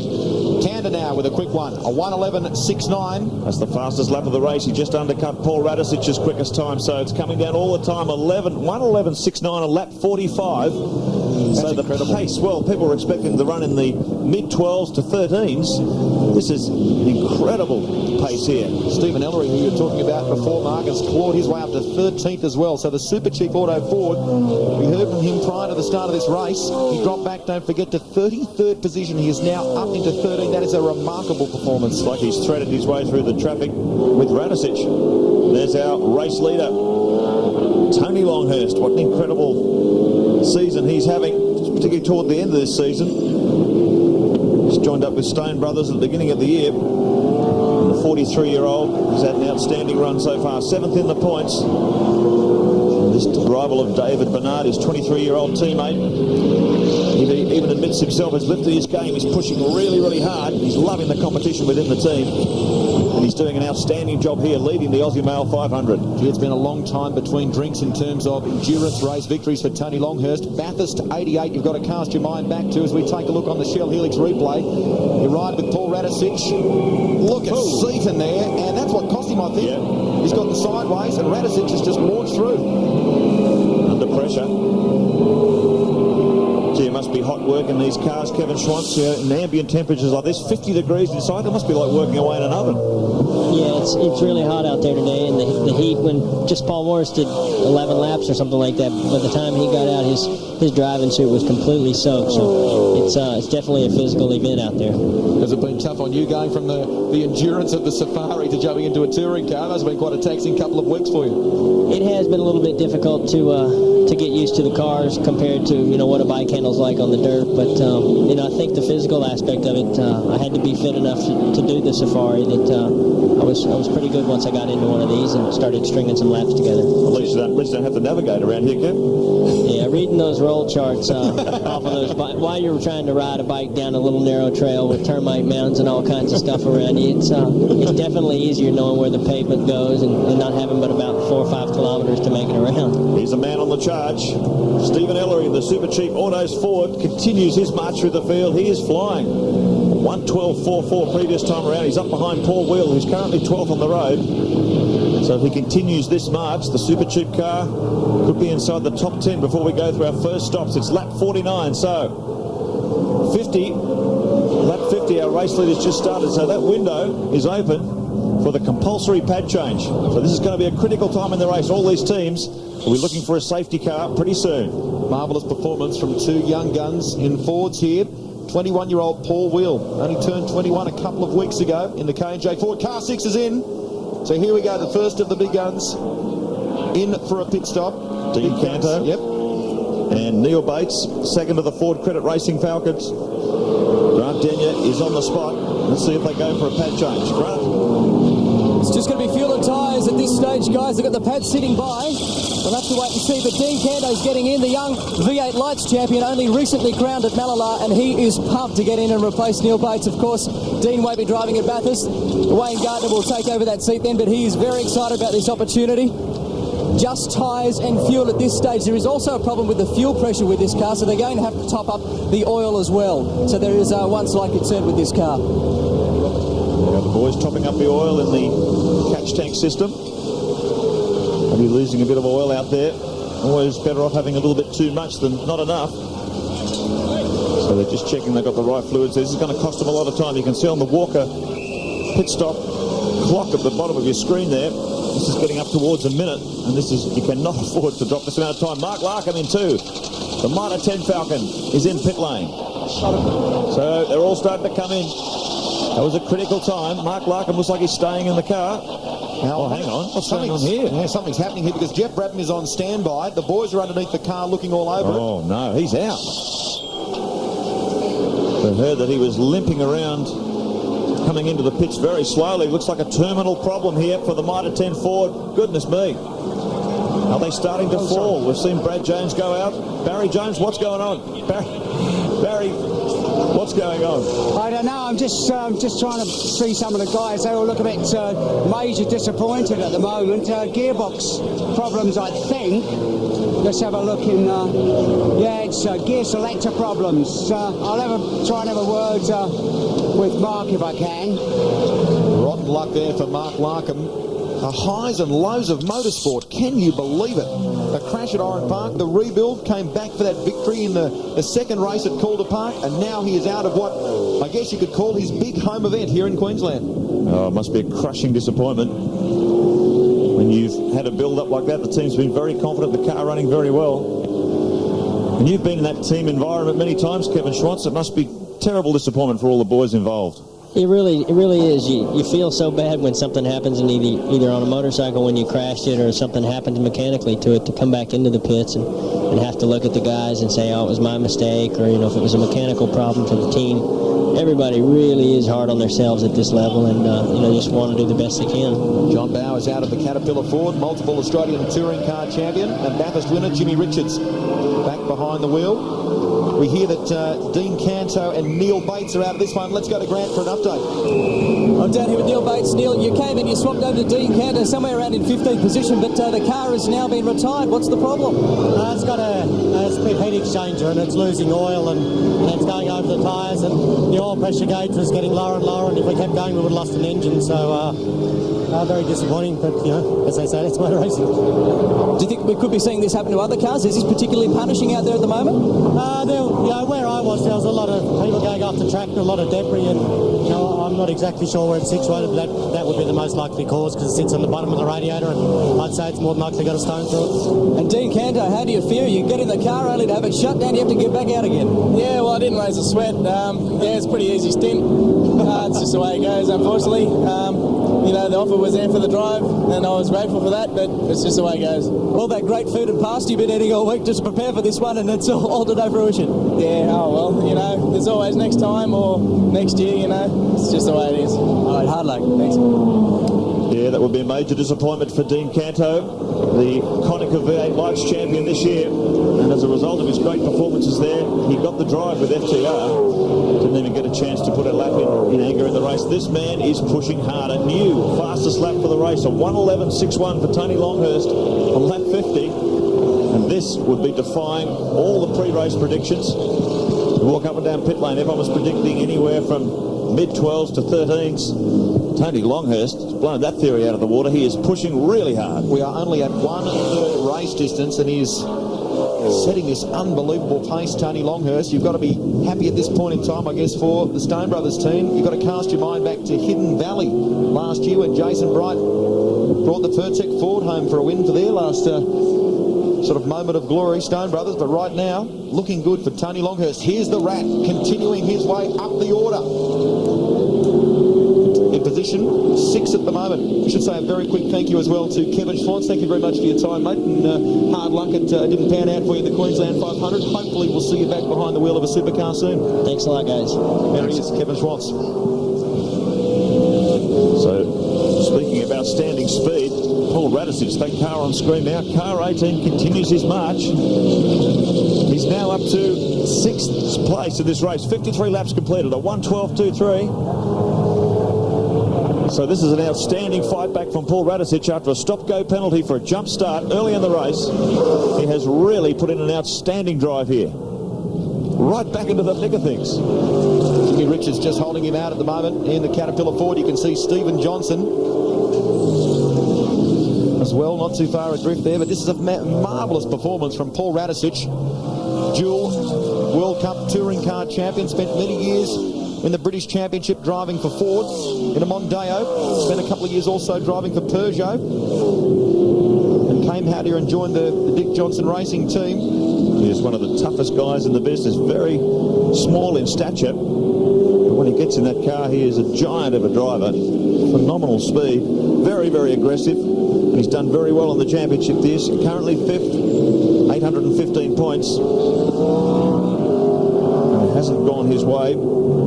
Has stood on the podium a couple of times, but it's been a very tough year for Paul Radisich. He'd love to finish the year on a high note with a victory in either the Queensland 500. Here is our second place man, Garth Tander, bringing it down pit lane, the Valvoline Cummins Commodore. 54 laps completed. Let's go down to Grant Denyer. This is a stop for everything. They're going to do fuel, tyres and brake pads. Should take around 35 seconds, they seem to think.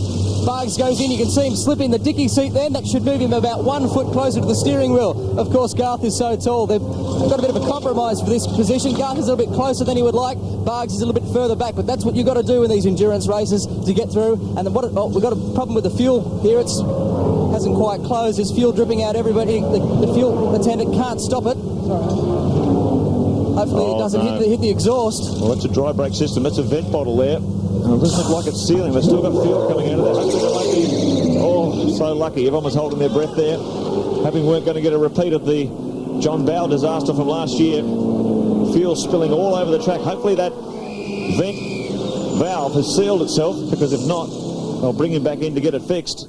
kept pushing at the guy working the fuel, didn't he? Hoping that it would come back and reseal. Let's hope that that's happened. It doesn't look like it's leaking at the moment. Oh, difficult to tell, though. Well, they'll keep an eye on that. If fuel starts spraying out of that vent, they'll bring them in quick and smart. So hopefully he was able to cure that problem under a lot of pressure. So I'm not sure if that cost them any time while they were trying to fix that drama. But pads changed, new tyres, fuel in, driver change. Here comes car 4.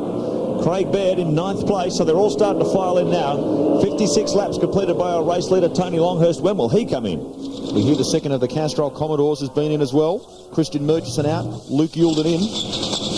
Young Formula Holden champion, backed up last year's victory with another one. Very recently, Simon Wills has been driving for Barana Racing, the talented Kiwi. This is an all Kiwi outfit when you consider that it's being run by the Stone brothers. Craig Baird is out and Simon Wills in. Good indication too. I think Tony Longhurst will probably be in very soon now. They're going to get one car out of the way. And we've got a problem here. People yelling out. 35 seconds gone. What's going on here? Paul Sepradich, the chief engineer there. No, looks like they had to push the car backwards. And now Simon Wills has stalled it. So that was a fairly clumsy stop from the Stone brothers. Here's our race leader, Tony Longhurst. Change over to David Bernard getting in. His baptism of fire in the Shell Championship Series. Walker pit stop clock tells the story. We'll keep an eye on this. Not sure if they're changing brake pads. Looks like they may be. There's plenty of frenzied activity going down in pit lane. David Bernard, the 23-year-old, returning from competition in the United States. To fulfill a multi-year contract with the Stone Brothers team. And this is his first shot in anger in the Shell Series. Outstanding in the V8 Lights Championship. Now his big chance. 31 seconds. That was better. In the meantime, Russell Ingall and Mark Scaife have stayed out. So Ingall now leads the way. Paul Radicic, because the pit stops are underway, has moved up into 3rd position. There is Jason Bargwanna back out on the track. So trying to get confirmation of track position here for you. As they sweep their way around the Queensland Raceway, he's been one of the stories of this race. Paul Wheel and Greg Crick, is a big age difference between those guys. Just 21 years of age, young Paul Wheel, and 45 for the Tasmanian. Multiple Targa Tasmania winner Greg Crick, but they bring him back every year and bolt him in the K&J Ford, and he's immediately quick. Yeah, he's an outstanding performer, Tasmanian veteran. Here's Jason Bargwanna now getting into the groove as he takes over the Valvoline Cummins Commodore. Looks like they've managed to secure that vent bottle valve. So unfortunately, they won't be brought in for that reason. But that was a very, very dicey moment when you got fuel tipping onto the pit apron there with red-hot exhausts, red-hot brakes sitting around. You saw last year John Bowles' car ignite. Here's the Kmart Commodore, Stephen Richards and Greg Murphy. Stephen had a very slow lap for this one. Here they go. Pit, looks like pad change taking place, yep. But they've decided to do everything as well on this first stop. 58 laps completed by our race leader, Russell Ingall, who's yet to fit. Mark Scaife in second, and Paul Radicic now. Can you believe it? He's up to 3rd place. Fantastic performance. The Kmart team are normally very slick with their stops. This seems to be taking a little longer, though. And Greg Murphy exits pit lane. Now, when you're keeping an eye on all the frantic activity that's been going on in the pits over the last few laps, David Bernard, when he went back out, courtesy of that brilliant stop by the Stone brothers, has managed to get out one position ahead of Jason Bargwanna. So at the moment, Bernard is in 9th, Bargwanna is in 10th. And all the cars in front are yet to make their stops. So David Bernard effectively is Stephen Richards. Now, this is the reason for that slow lap we spoke about before. Obviously, he's had a spin. It's cost him a couple of positions. Not sure what happened there. Here comes Neil Crompton changing over with Glenn Seaton. They're all in, all the big guns. Mark Scaife now is your race leader. He'll be into the pits fairly soon, I'd imagine. Paul Radicic, Stephen Johnson. Russell Ingall has pitted. The Castrol Commodore's in as well. John Faulkner, the Asia Online car, is also headed down pit lane. I'm sure Mark Scaife's first stop won't be far away. 59 laps completed. There it is, the Castrol Commodore. Pad change taking place. Looks like they're being very difficult to remove. These giant pliers they put in there to try and push those hydraulic pistons back to get those pads out. Can be a very dicey time for the pit crews if they don't Kept that perfectly timed. Front tyres on. Here's David Bernard. And he's currently 7th on the track. Look at Bargwanna. But by the time we get this overlap of pit stops, this will be our race leader, I'd say.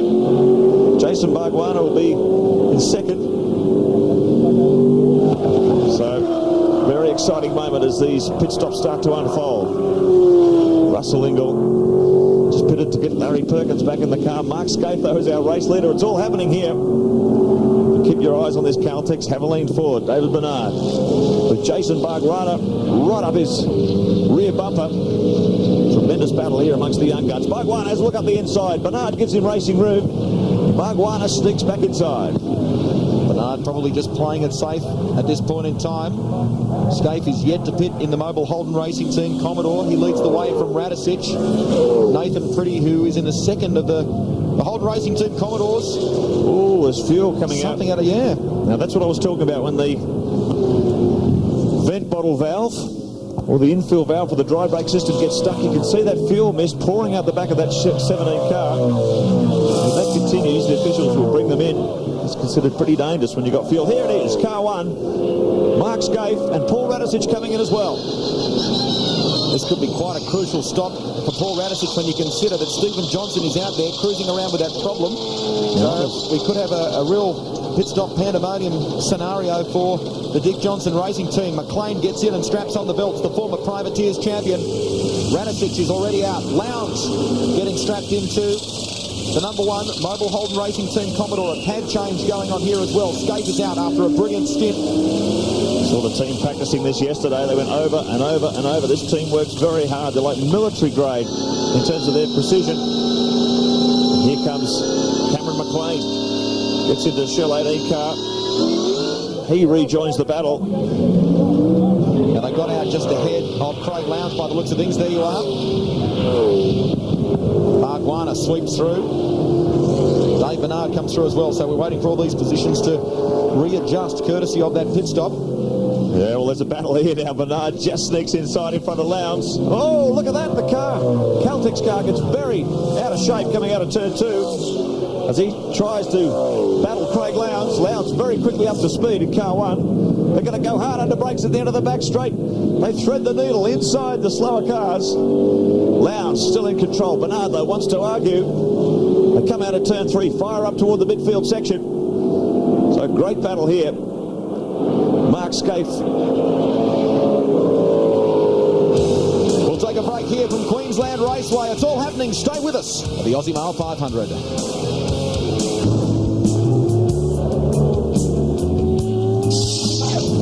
Well, that was the Dick Johnson dilemma. Fuel squirting out of the rear of his car. He's come back into the pits to solve the problem. And that has been an upset for the Johnson & Johnson pairing, who've done very, very well this afternoon in the Queensland Aussie Mail 500. Of course, the star of the show has been Paul Radicic, their teammate in car 18, who handed over to Cameron McLean in a position where they can soon take the lead when Nathan Pretty makes his next pit stop. Just an update that round 12 of the Shell Championship Series will be at Sandown. That's a sprint round. And that is the 8th of October, an unusual situation, but we'll have that sprint round in between the 2 big Enduros. Here's the other one, the FAI 1000 at Bathurst, which will, of course, crown this amazing series in 2000. And this is how Dick Johnson sorted himself out and is back on the track now. As I mentioned, Pretty is the race leader, but not for long when he makes his pit stop. Cameron McLean in a great position in the other Shell Helix Falcon from Bargwanna, Lowndes, David Bernard in a great dice with Lowndes, Neil Crompton in 6th ahead of Matthew White and Greg Murphy. Outstanding performance so far. Look at that Nathan Pretty, 66 laps completed by the 2nd of the Holden Racing Team Commodores. Bit of a turn-up, that wasn't a many expected. Todd Kelly, who's done, I guess, a lot more miles this year with the Young Lions car, and that is actually the car they are driving here this weekend. It's been repainted and got the fresh stickers on it for the Mobile Holden Racing Team colours, but it is actually the Young Lions car that they have used this year. But they've stuck Nathan Pretty in there for the opening stint. He's done a marvellous job. He has. Just looking at our fifth place car on the moment, Caltex Haviland Ford. Gary Sheens with a very happy Tony Longhurst, I'd imagine. Tony, that's not so bad, was it? Yeah, not too bad for an old bloke. Give Garth Tander something to think about. No, but you're flying up the inside of Ingle. Your car looks really good. Yeah, look, the Caltex forward, it turns in really well, so you can get into the corners late, turn in and carry the speed into the corners, and just sensational. It's just great. Did you know it was going to be that good? Yeah, I did actually. I didn't want to get out and say to the boys, just leave me in, we'll see if we can lap the field, but David's in there and charging around, so it's going great. And how's David going? What's he lapping at? It's just taken a while to settle down, but he seems to be doing a good job. He's in third position. We've had our pad change, so see how we go for the rest of the day. Best luck, guys. Thank you. Yeah, he's doing a good job at the moment. He's just done a 1:12.5 as he gears himself up. Race leader Nathan Preddy slipping into the 13s at the moment, but he's still yet to pit. Cameron McLean in the Shell Ford now is in second. Jason Bargwanna in third. Let's go to Grant Denyer. When you look at the great battles out there, I don't think you could look past Paul Radicic stop-go penalty for jumping the start. There you have it. I didn't jump the start, but there you go. That's what rules are for, and we'll abide by them. And I had to work a little bit harder to come back, and it's great to get up to second before we stopped. And so far, we'll just resume things as normal. Work harder. You drove the doors off the thing. You've ended up in third when you came in and handed over to Cameron McLean. You must be fairly tired after that stint. Yeah, I definitely need a bit of food and a bit of a drink, but I'll be ready to do the last stint of the race after Cameron does his end of the driving. What sort of shape is the car in, and what can you predict for the remainder of this 500k race? I'll predict nothing, and our car's running very well. The Shell Helix car, brakes are good, everything so far. Touch metal is running just fine. No dramas that we saw of last year? Well, not at the moment. Let's hope it stays that way. All right, good luck. Thanks. Well, at the moment, McLean doing a good job. A 1:12.25, his last lap around, and here is car 2 just in front of him. Nathan Preddy. He's really pounced on him, hasn't he, Cameron McLean, the Queenslander. Just at a 1:12.2. We've been lapping much faster than this car. He sweeps through to take the lead of the Aussie Male 500, Cameron McLean. In the Shell 18 Ford, look who's just in close behind him. As they come up the lap traffic, there's Jason Bargwanna and the Valvoline Cummins Commodore. I don't imagine Craig Lowndes and David Bernard would be too far behind, so we've got a gripping battle, an absorbing contest here as these two try and grind each other down. There's Craig Lowndes and David Bernard just behind him.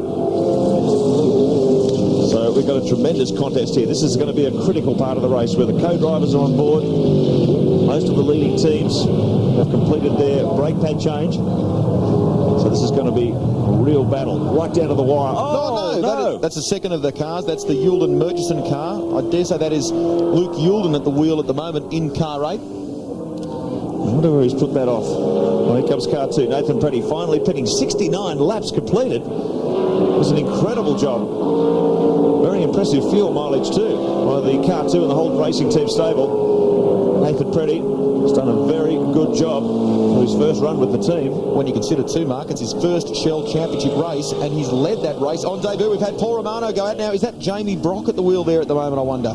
Indeed it is.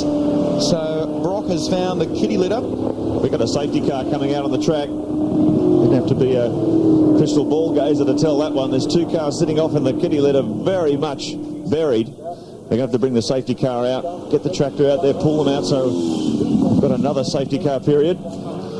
Dick Johnson, well, looks like those problems with the Shell Ford are terminal. Let's go to Grant Denyer. One of the bloody O-rings fell out or something. Grant? Oh, really? Oh, here we are. We're down here with Dick Johnson. The car has been put away, Dick. It rolled to a stop there. I know there was a drama with getting the fuel in the car. Has that got something to do with it? No, we didn't have any trouble with the fuel. The fact was that the engine's just stopped, so just like every other time, goodbye cruel world. Oh, dear, how's that? I saw some fuel. When the fuel was going in, one of the valves wouldn't quite shut. There was a bit of fuel coming out of it. Quite shut. And that's the sort of thing you get in this sort of racing. One little O-ring. This is through the whole deal. You're disappointed? One race you come back for, and to have it end this way? Well, what do you do? I've been around this deal for a long, long time, and, to sort of end it like this is a bit of a shame. What about the other car and Paul Radicic? Is he in good shape? Well, obviously there's a pace car out there at the moment, and that's why they're in doing their brake pads, and hopefully that'll help towards the end of the race. What a shame. Thank you. So Cameron McLean takes advantage of that safety car period to get his pad change out of the way. That'll be a nice situation for the Shell team. You never want to do a pad change under green flag racing conditions. You lose too much time. Let's have a look at the Shell Helix replay. The K&J thermal car. No, it's behind him. This is the Romano Brock accident. Jamie Brock at the wheel. And he's bogged it. So just one of the cars is the Murchison Yulden Castrol Commodore. Parking lot down there, isn't it? First one into the sand. Brock soon after. And really, they cannot afford to leave those wrecks sitting out in that area. Very fast part of the course. If a car came unstuck there, it could be a serious accident. It's all happening here at the Aussie Mail 500. The safety car back out on the circuit. Barguana leading the way from Lowndes. Bernard, a sensational performance on debut in the Shell Championship Series. He sits in third. Crompton well poised in fourth. We go further back. The Rat sits in sixth. Ellery, a sensational performance, seventh. And John Bowe, Jimmy Richards at the wheel of the Cat Ford in eighth. Baird and Wills are in ninth. Perkins and Ingle round out the top 10. Faulkner and Adam Macro. That's a good performance from the Team Asia Online squad. Ritter and Lay, Kelly and Pretty. We just saw them pit. Matt Wyhern one lap down, but well up in the order. The clean-up continues here at Queensland. We'll take a break and come back at the Aussie Mail 500. Just a few moments.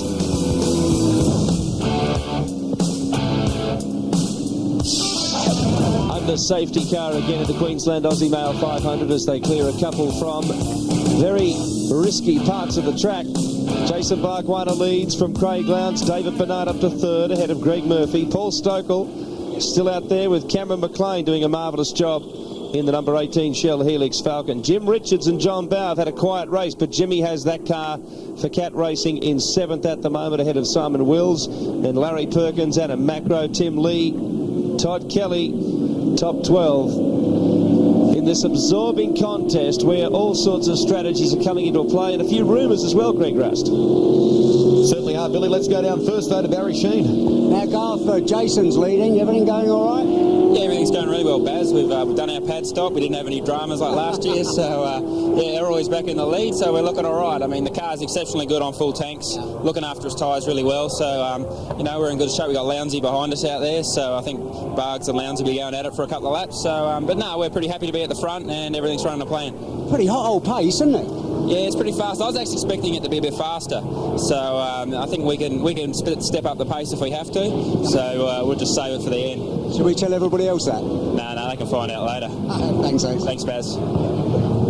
Elroy Jetson, you heard him there. GT calls him Elroy Jetson. Jason Barguana leads the field. Lowndes in second position. David Bernard in third. Greg Murphy in fourth position in the Kmart Commodore. And it's Paul Stokel, the Super Cheap Autos Ford. Lots of talk down in pit lane at the moment about what they might do with Craig Lowndes. He's apparently really enjoying his stint behind the car, and they're now debating whether to leave him in the seat possibly towards the finish, let him do the splash and dash fuel stop because they've done their first fuel stop and they've done their brake pad change. So that could be some interesting tactics coming to the fore, Mark. Yeah, there is a limit to how many laps a driver can do. It can't be any more than 2/3 distance, but I think we've done our sums. And if they choose to do that, that's well within the regulations. So, yeah, long, hot, sweaty afternoon for Craig Lowndes, but he's certainly up to the task. It'll be interesting to see what they decide when they come in for their second stop. This is the battle that Garth Tander was talking about. Jason Barguana in the leading Valvoline Cummins Commodore. Craig Lowndes in second. David Bernard in third. Greg Murphy, Paul Stokel in the Super Cheap Autos Falcon. He's in fifth. That's been a great fight back by that team as they come up toward the pit straight. Full racing conditions. The field sort themselves out here. Car 7, Kmart Commodore, Stephen Richards at the wheel. Greg Murphy, I should say, they're in fourth. There's Castrol Commodore being pushed away. Second car, of course, car 8. It was in the hands of Luke Yulden and Christian Murchison. It was off in the sand trap right off to the left there. Just a couple of laps ago, they managed to pull it out, but that's rotten luck for the newly crowned Formula Ford champ and the Formula Holden Rookie of the Year. They had high hopes on debut in that Castrol Commodore. It's amazing to watch how the times pump out when these cars are going around, cooling off. The tyres lose temperature, therefore they lose pressure. When the cars get back to full racing conditions, they're quite difficult to drive for these first 2 or 3 laps, the drivers say, until they get those tyres back to their optimum that pressure, the car starts to get in the groove again. So it's a difficult time out there. You're dealing with traffic, you're dealing with heat, dealing with all sorts of things. Tremendously stressful job for these drivers. Jason Bargwanna leading this one handsomely, 0.7 of a second in front of Craig Lowndes. David Bernard a further 2.4 seconds behind in the Caltex Haviland Ford. We've got a battle on our hands, folks. It's going to be a real fight to the finish. No doubt there's a bit more attrition to play its hand this afternoon. Aaron McLean doing a good job, having taken over from Paul Radisich, the 32-year-old who resides in Brisbane. Kicked off his career in karts in 1984, has been a former Australian sports sedan champion, campaigned BMW successfully in the 2-litre championship for some time, and now driving for Michelle Helix Dick Johnson Racing Team here as co-driver to Paul Radisich. Is the gap closing between Jason Bargwanna and Craig Lowndes? It certainly looks like it. Just monitoring that gap. It's hovering around 7 or 8 tenths of a second. So Lowndes is fairly comfortable sitting in there. Let Bargwanna set the pace. Fastest lap so far in the race was on lap 50, set by David Bernard in the Caltex Haviland car, a 1:11.61. So the pace really up here. Now a 1:12.42 for Bargwanna. So you can watch that. They slip back into the low 12s again. Just shows how consistent and how tough this 2000 specification Bridgestone control tyre is. Remember the problems they had here last year with this brand new track surface and all the graining. It was a real tyre economy run. But this time they've been able to attack. An attack from race 1. Where's the Valvoline team? Gary Rogers, team owner. The real inspiration behind this outfit. It's just tremendous when you look at the resources that this team has to draw on compared to the almighty HRT. It's just fantastic what they've been able to do. Bargwanna, the 28-year-old, who these days resides in Melbourne. Gap is now down to come down by another tenth of a second between these two. Now, this is the Shell Helix replay here. Rod Nash at the wheel of the Auto Pro Commodore gets a little taily on the exit of turn 3 and loops it around. That's the brand new car. Cameron McConville has been using another car throughout the year that has been repainted in Repco colours. Rod debuted that car at Winton. Was promptly involved in a crash with Mark Scaife, but has been gradually coming to terms with it. Here's the battle. You can see the way that Holden Racing Team car hoiks its front inside wheel up in the air. Quite often these teams run the rear of the car softer in terms of its roll stiffness than the front. It's very difficult trying to make your tyres last around here with 120 litres of fuel on board and all that power trying to get to the ground. Quite often they run a softer rear than they do on the front to try and make those rear tyres live. On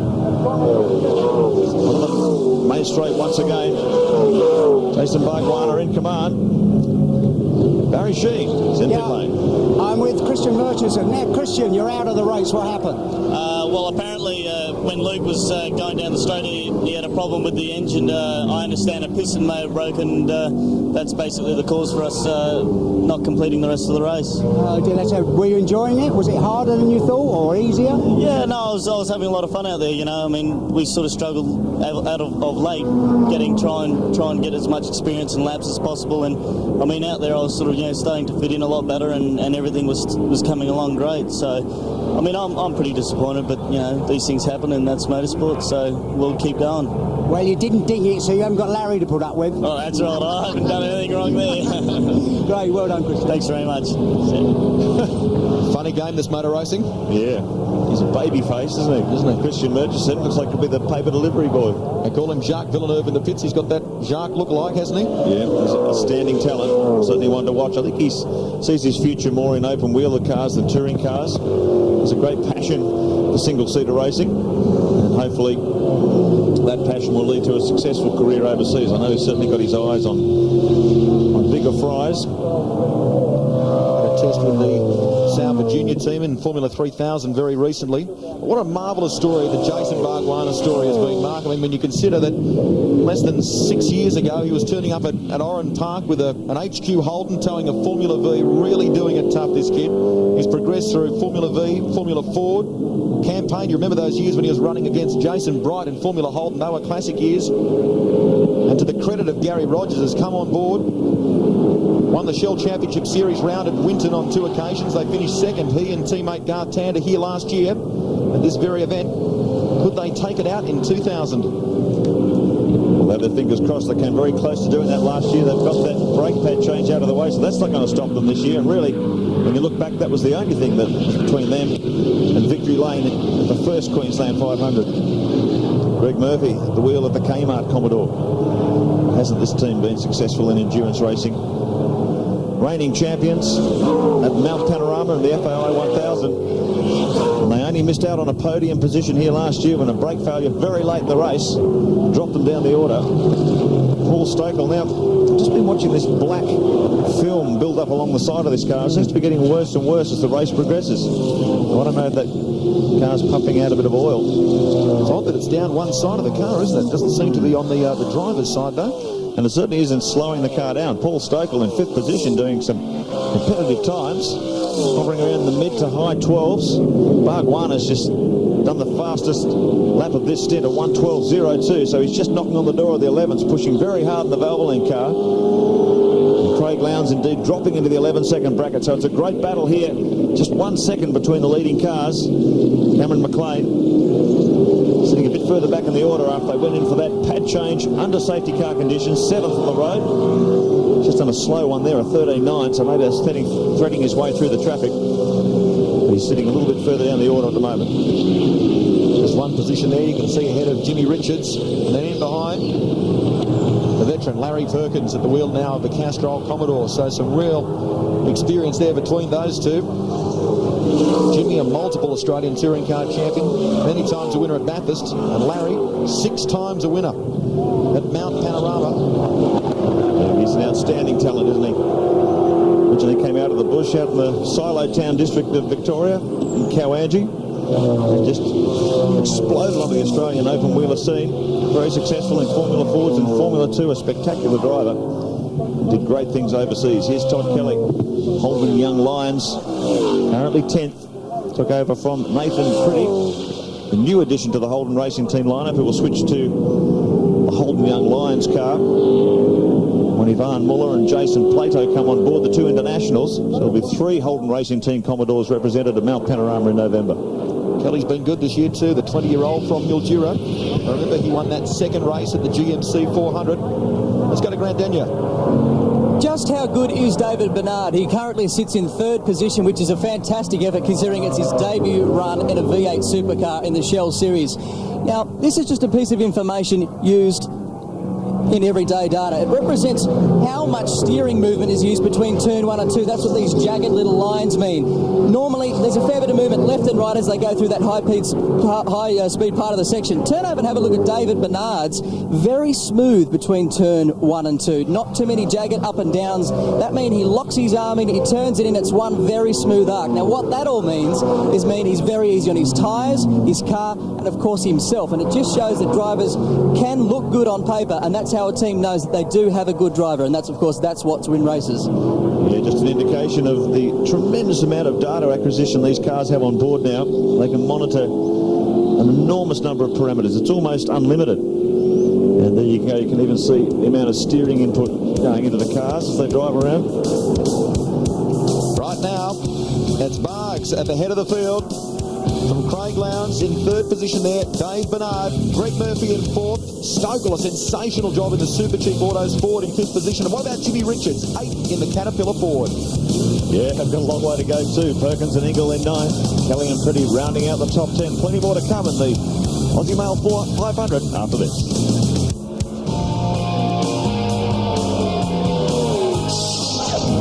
You're watching the leader of the Queensland Aussie Mail 500, Jason Bargwanna, who's giving his teammate Garth Tander a healthy lift in the Championship Series. However, the man they're trying to catch, Mark Scaife, is not doing too badly either, because his co-driver Craig Lowndes is hunting them down at the Mobile Holden Racing Team Commodore.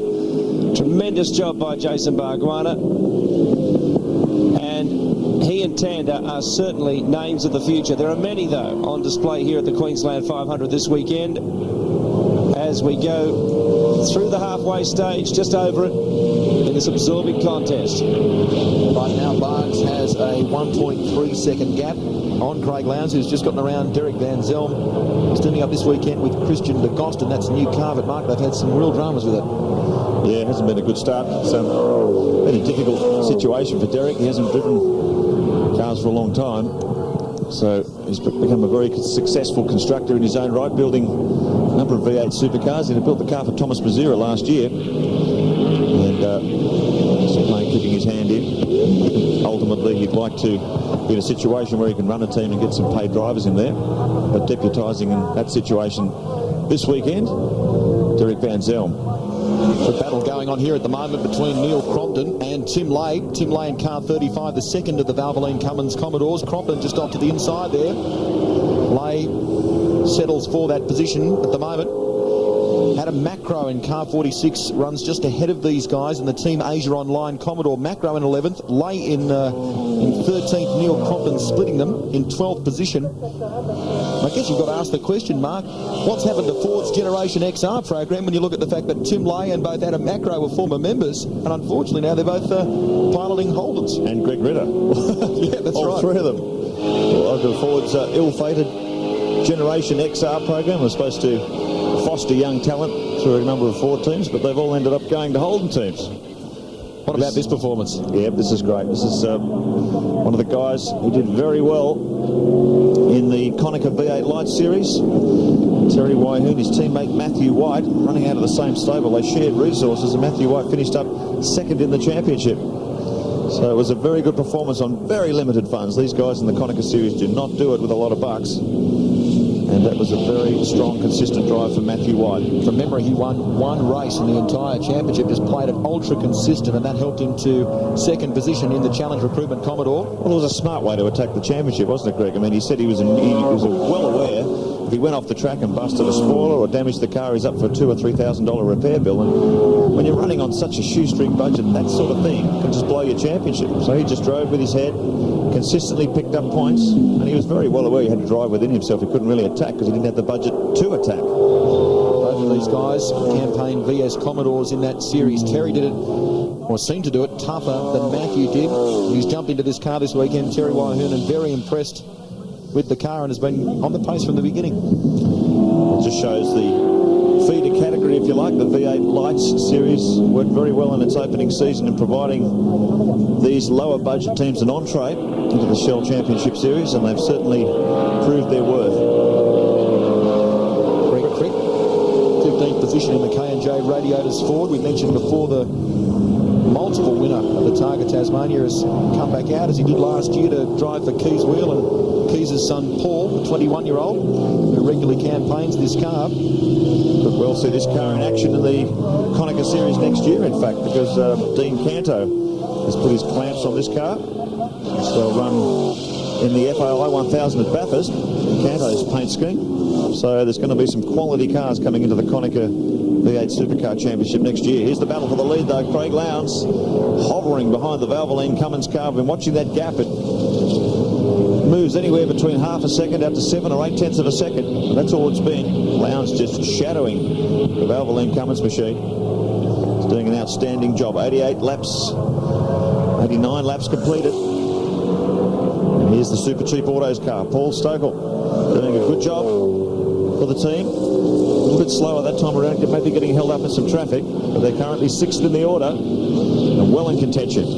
In recent time, Paul Stokell has been behind the wheel of a very powerful Lamborghini Diablo in the GTP Nations Cup Championship. Has been driving all sorts of marks in that category in recent years. Drove a Lotus Elise as well, a multiple winner in Formula Holden of the Gold Star Championship. Paul Stokell dominated for several years there. And just ahead of Stokell at the moment, Simon Wills doing a good job in the Pertec Ford. He has moved up to 5th position. Jim Richards in the Caterpillar Ford sits in 9th position. Not too far in behind Larry Perkins. It's great to see Jimmy back behind the wheel of a V8 Supercar too. An immensely talented driver, Mr. Versatile. Another one like Paul Stokell to spend his time in the GTP ranks. Won last year's championship in a Porsche 911 RSCS and has stepped up this year to a 911 GT3. And Bowie just loves having Jimmy on board. Another one of these drivers who can just slot straight back into a V8 Supercar and be competitive. And Jimmy, as always, loves his driving. His son and teammate Greg Murphy are currently sitting in 4th position in the Kmart Commodore. Be Clear and Simple onboard telemetry shows you the way around Queensland Raceway.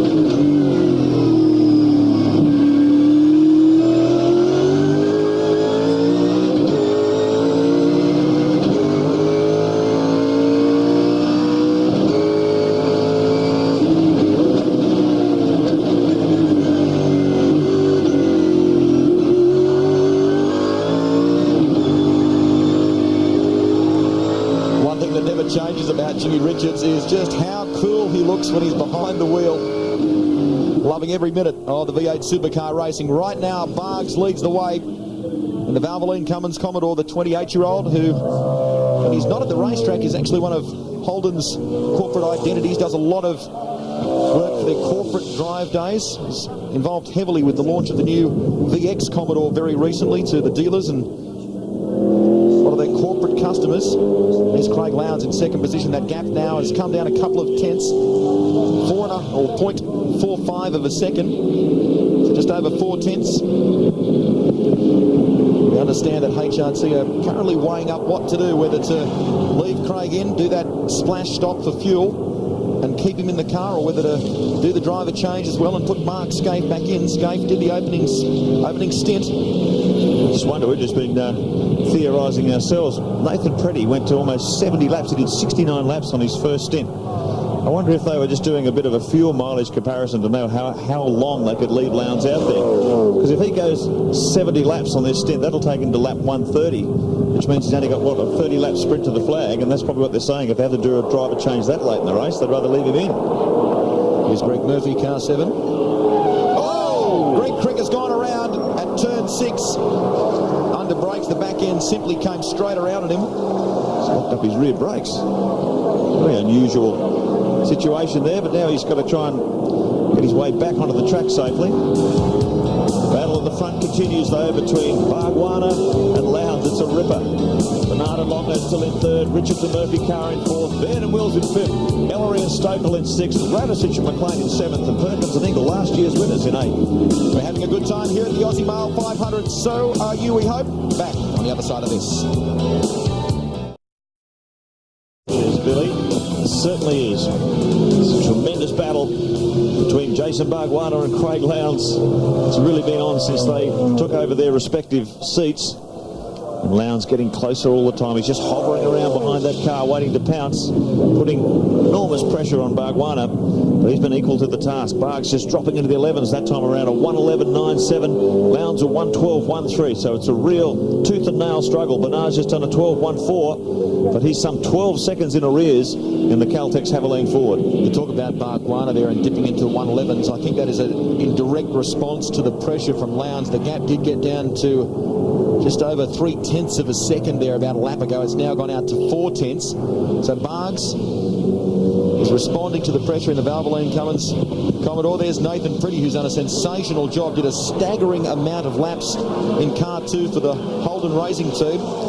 Got to be very happy with that debut. I think he's pretty happy too. It was a good job. He ended up leading the race at one stage with the pit overlap. And he got an extraordinary 69 laps out of the car.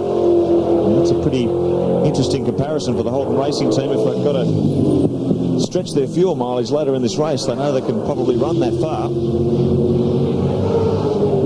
We talk about Nathan making his debut. What we mean, of course, is his debut for the Holden Racing team and a factory outfit. He, of course, has campaigned before in a privateer entry, and what a stark contrast that is, because the car that he drove actually had no power steering. He said it was a real effort to muscle it around. You may recall him campaigning at Winton there some time ago, Mark.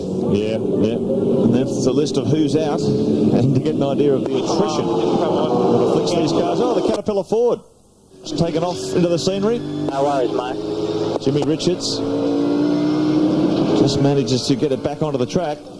He's running back in 10th place at the moment. Not quite sure what started that. But Jimmy, very rarely see him make a mistake. But he's got back into the groove, continuing in 10th place. Awesome sound of that Caterpillar Ford. Let's take a closer look on the Shell Helix replay at exactly what happened. The car in front of him is the Chico Commodore, being campaigned by Ryan McLeod and Wayne Wakefield. Jimmy locks the front right, realises it, gets off it, but is a little too far in trouble. And how lucky was it that the Ford team switched over to that new Tiga bumper?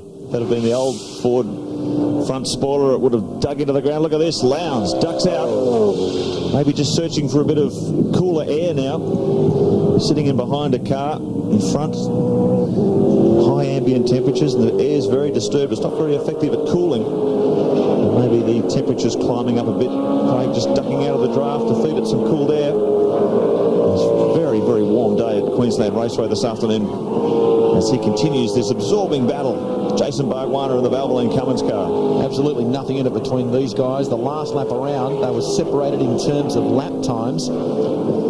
Something like 600ths of a second, so absolutely nothing in it. And Bargs is really handling the pressure exceptionally well and helping his teammate in the bid to close that gap to Mark Scaife, although Lowndes is doing his bit to... 61 laps to go, Craig. So there they go, 61 laps to go. The team talking to Craig Lowndes. 173 points the difference between Mark Scaife and Garth Tander in the Shell Championship Series, and this is their co-drivers now, keeping that championship battle alive. A lot of responsibility. That great wide shot there of the 3.1 kilometre Queensland Raceway. There's your battle for the lead. David Bernard, some 11.8 seconds behind, doing competitive times, but not able to close the gap. Right now, Bargs leads the way from Lowndes. Things very close between them. Bernard has dropped off the pace a little bit, but sits well in third. Greg Murphy in fourth. Simon Wills in fifth.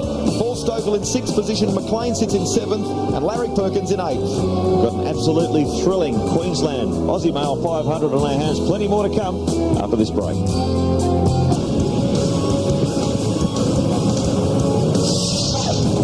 Continues among lapped traffic now. Jason Bargwanna under enormous pressure from Craig Lowndes. The movement of the car is showing what is clearly the body language of Jason Bargwanna as the man behind him tries to help Mark Scaife virtually shut down the Shell Championship Series right here in Queensland's Aussie Male 500. There it is, 105 laps down, not too many to go, and we might still have a safety car out, we're not sure.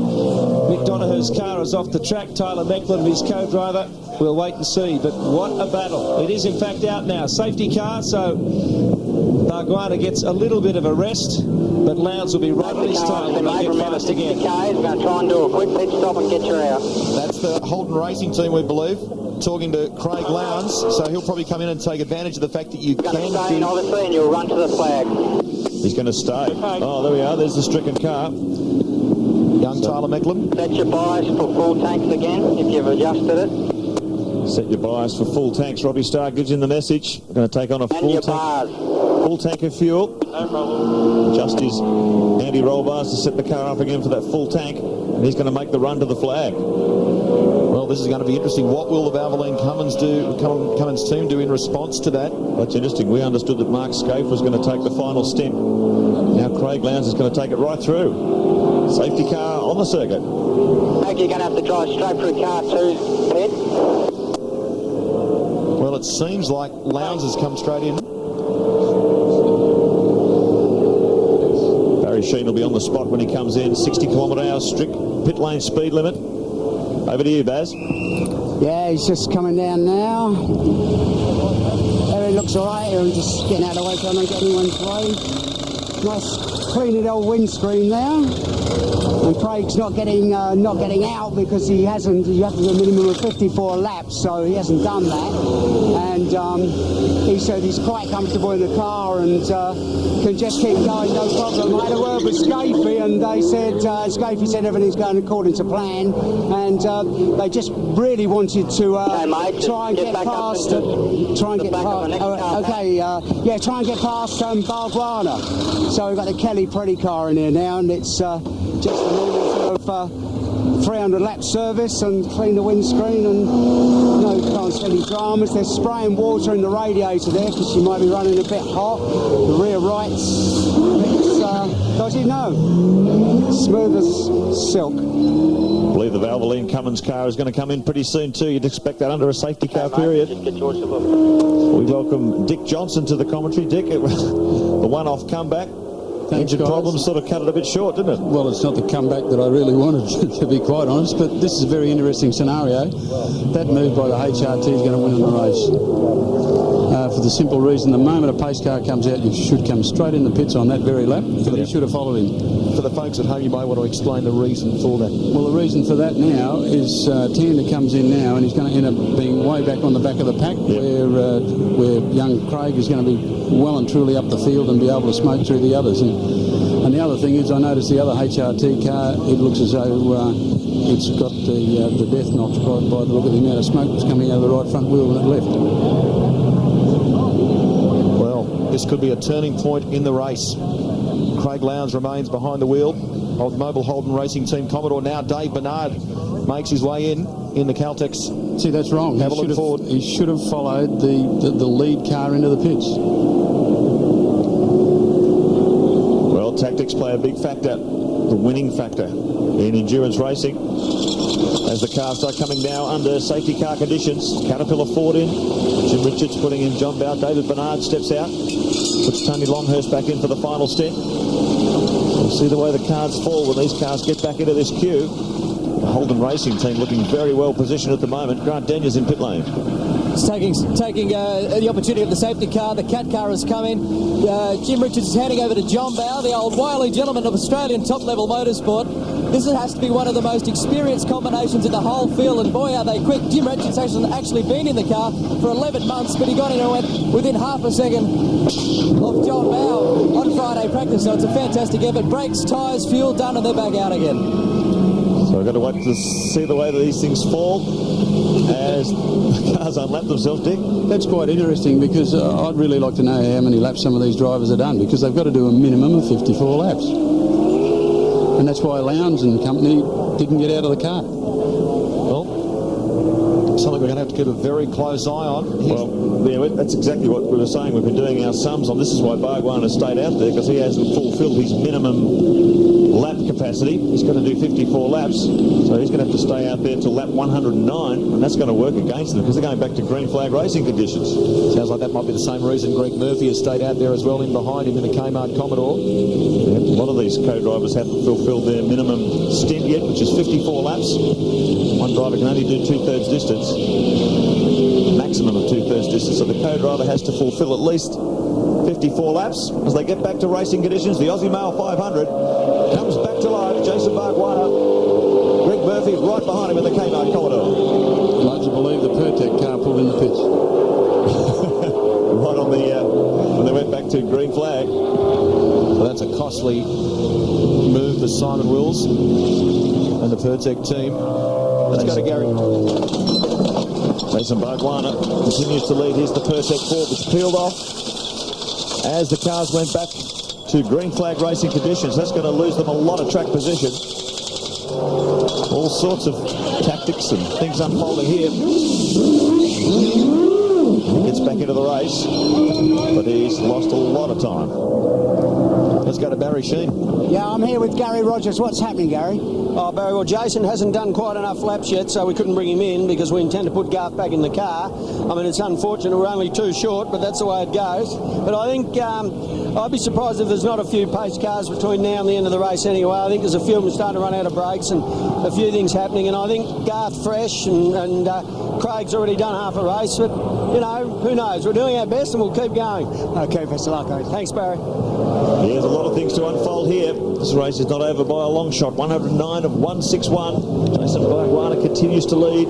He's got to do another lap before he can legally step out of that car. Garth Tander waiting in the wings to step back in for the final stint. They will be hoping and praying for a safety car period in the next few laps. Must be a nail-biting situation, Dick Johnson, when you're waiting for something to happen out there to bring that safety car on the course. Well, it certainly is, and it really is the luck of the draw. It's quite amazing when you consider that there's so many different scenarios you can have in a race like this. You may be the fastest car on the racetrack, but you could come 10th. Yep.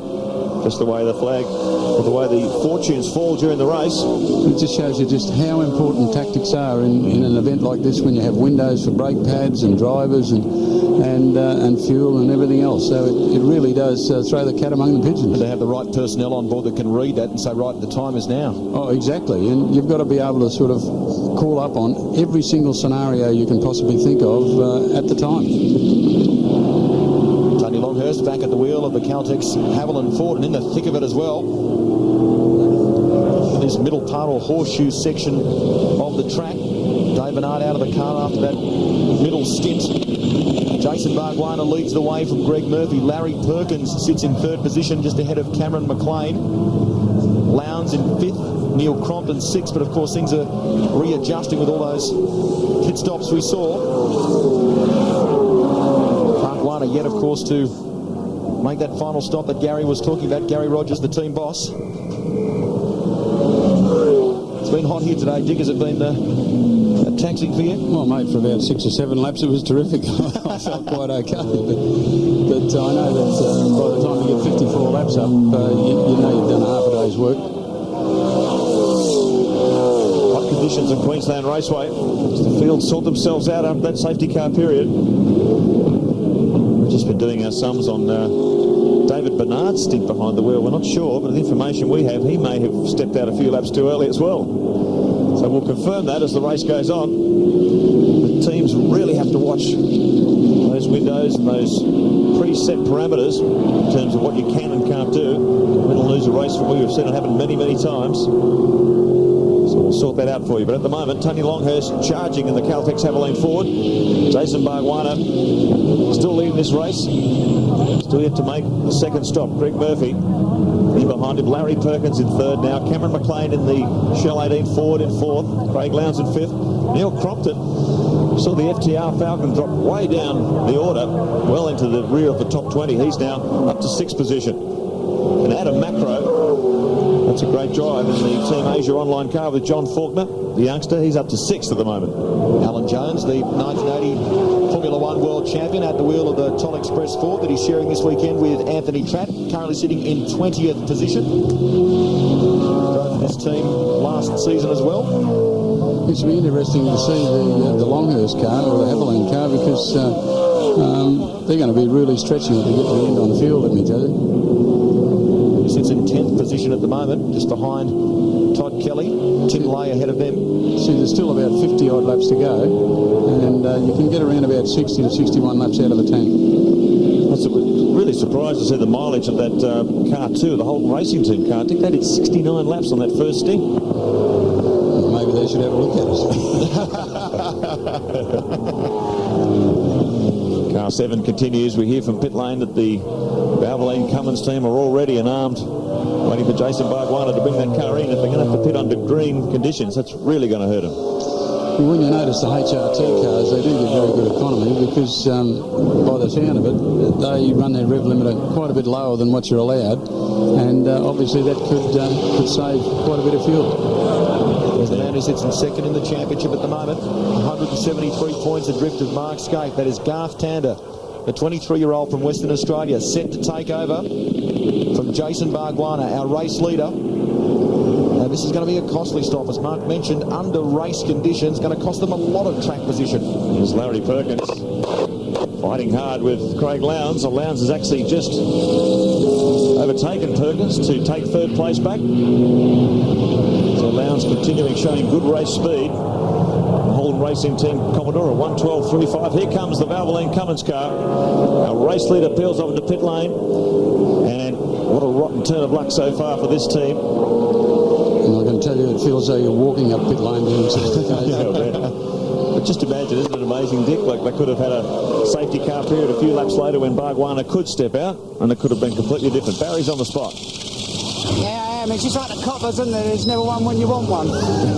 It's, yeah, Yeah, it's Boggs is taking out his short wheelbase kit out to sea there and getting Garth tied in. It's as you were saying, it's just such a waste. It seems such a waste of time, you know, when there's a safety car out, everything's fine. But, you know, what do you lost? You lost at least, what, 35, 40 seconds, I suppose. And that's some you win, some you lose. Yeah, that's how races are won and lost. There is an enormous amount of tactics involved, but you can also need a play of luck. And it didn't work with the Valvoline Cummins team today. He's coming out just in front of the Pertec car. So Garth Tander refreshed after his break. Long stint from Jason Bargwanna fulfilling his commitment. And he rejoins the track in 14th position, I think. Got a lot of work to do. They don't get a safety car before the end of this one, Dick. They can kiss goodnight to this race. Yeah, they got the odds stacked against them. So Greg Murphy now takes over the lead. Craig Lowndes in second. Oh, there's the John Cleland having a moment. Forbes Cleland car, the wins Commodore. We saw it in trouble early in the race. Fortunately manages to get back into action. John came over on Royal Brunei Airlines, who don't actually serve any alcohol on board the plane. And He's John pretty happy about that. He was a little parched when he got here, he said. Oh, look at all that dust. I think it's BYI on those days. So it continues. Scottish veteran. Greg Murphy, let's have a look at that on the replay. John Cleland getting in trouble at turn 6. Just got the back brakes going, and that's what happened. Doesn't have that happens quite often in endurance races, Dick, is it because people try to run more rear brake to try and save the fronts, or what's going on there? They've got to save the front brakes at the same time. You've really got to be adjusting the brakes the whole time, because the fuel load gets lighter and lighter and lighter, so you're into the situation where you just keep winding the brakes off. Well, Larry Perkins is making his way into the pits in the Castrol Commodore, and a moment there for Greg Murphy while we were speaking down at the final turn. He seemed to lock it all up. He gathered it up just in time, though. I don't know whether it was a moment of indecision about whether to pit or not, or whether it was a brake problem. He stays out there ahead of Craig Lowndes. Top left of your screen, you can see the pit stop going on for Larry Perkins. Let's go to Baz. Yeah, it's Larry and Ari, and just looking, everything seems to be going okay. Wheels, yeah, no problem. 1 done, 2 done, 3 done, 4 done. Just waiting for the fuels to go in. And Larry's done a good job, hasn't he? Certainly has. Russell was saying in recent time that his confidence is on a high after putting that Castrol Commodore on the front row of the grid recently. At round 10 at Calder, at the moment, the Murph leads the way in the Aussie Mail 500. There's still lots more to come your way. Lowndes in second, McLean in third, Neil Crompton has moved up into 4th position. Then it's Macro, Tim Lay, Todd Kelly and Russell Ingall. 161 laps in the Aussie Mail 500. We've got plenty more to go. Catch up with us after the break.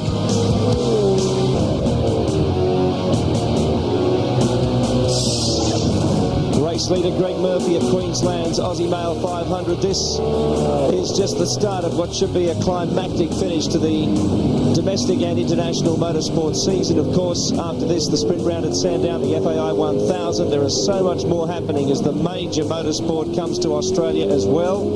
And one of those events is the Honda Indy 300 on the Gold Coast, October 14 and 15. Do not forget those dates. It should be spectacular, and most of the top drivers you see here today will be in action on the supporting card at that event as well. Less than a second between the top 16 teams after qualifying. The times between the drivers and co-drivers have been close, and yet it has been strategy that may well decide this event today. And a bit of luck too, Billy. The way the cards fall with these safety cars. Here comes Greg Murphy. The Walker in-car camera, another team that's been hung out to dry, has not had a safety car period. So they're going to have to pit under green conditions. No team wants to do this. You lose a lot of track position. So comes into pit lane and over to Stephen Richards. We hear from the Stone Brothers pit that is the situation. David Bernard will have to step back into that car. He didn't complete the minimum amount of laps. So all sorts of dramas to unfold here. We've got a long way to go. 119 of 161. Anything could happen in the closing stages of this race. Kmart Commodore. Air jacks down. Stephen Richards in. Back into the action. He'd have lost a lot of time, Dick Johnson. He certainly would have, and that's what I mean. You just got to play the pace cars at the right time, and you can take them to to your own advantage. And I know this is why they're leaving Cameron McLean out in the car, even though he's a little bit slower than Paul in the car. They're going to leave him out there until such time as his fuel is expended, because there just may be the chance that there could be another pace car. I guess the more fuel you use, Dick, the less you've got to put in for the final stint. And that's the other plus too. Shame for Stephen Richards and Greg Murphy. That is a brand new car. Merv debuted, in fact, at the Calder Park round of the championship, and they were hopeful of good things here this weekend. There is Cameron McLean, sitting in second position at the moment. Michelle Helix Ford just ahead of Neil Crompton. It's an outstanding drive by Paul Radicic, Dick, to claw his way back from that stop-go penalty. Yeah, most definitely. I didn't actually see it on the TV, so I'm sure Paul will have something to say about it when he gets the chance, but he really gets his head around those sort of things fairly quickly and gets on with the job. Well, only served to fire him up. He really carved his way through the field. Yeah, he certainly did, and, Cameron's doing a terrific job too. He's done a very good job for us.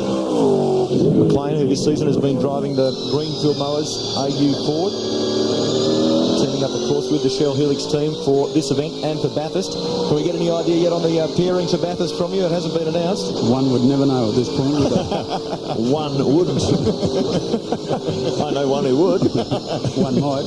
He's not saying anything. On board with Cameron McLean, he's surviving Shell Ford, which has been showing a lot of pace throughout the day. Cameron McLean doing a long stint here. Teammate to Paul Radicic. Didn't have a good start to the day. They fought themselves back into contention. Currently second on the road. Still to make another stop. The Holden Racing team looking very strongly positioned at the moment, leading this race. 6.2 seconds down the road from this car. And they've completed all their stops. Let's go to Barry Sheen. Yeah, I'm down here now. Jace the face, that looked like hard work there. They're very hot. Oh, I don't know about hard work. It was grouse fun. I was having a ball. I reckon I could pick all the stone chips on the front of Craig's car. I looked him in the mirror that much, so no, it was good. And what's the car like? Yeah, look, the thing's great. I mean, I didn't even touch the adjustable sway bars at all. The brake pedal's still fantastic. It just looked after the tyre. It was doing it pretty easy, so hopefully we can... obviously, we've got enough fuel to go to the end, but whether they've got enough fuel to go to the end, we'll wait and see.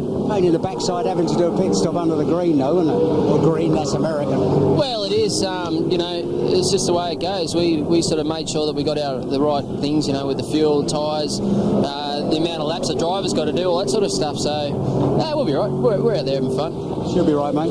Yeah, exactly. No, it'll be good. I think Garth's really on it, and it's the car's doing it easy. We'll be right.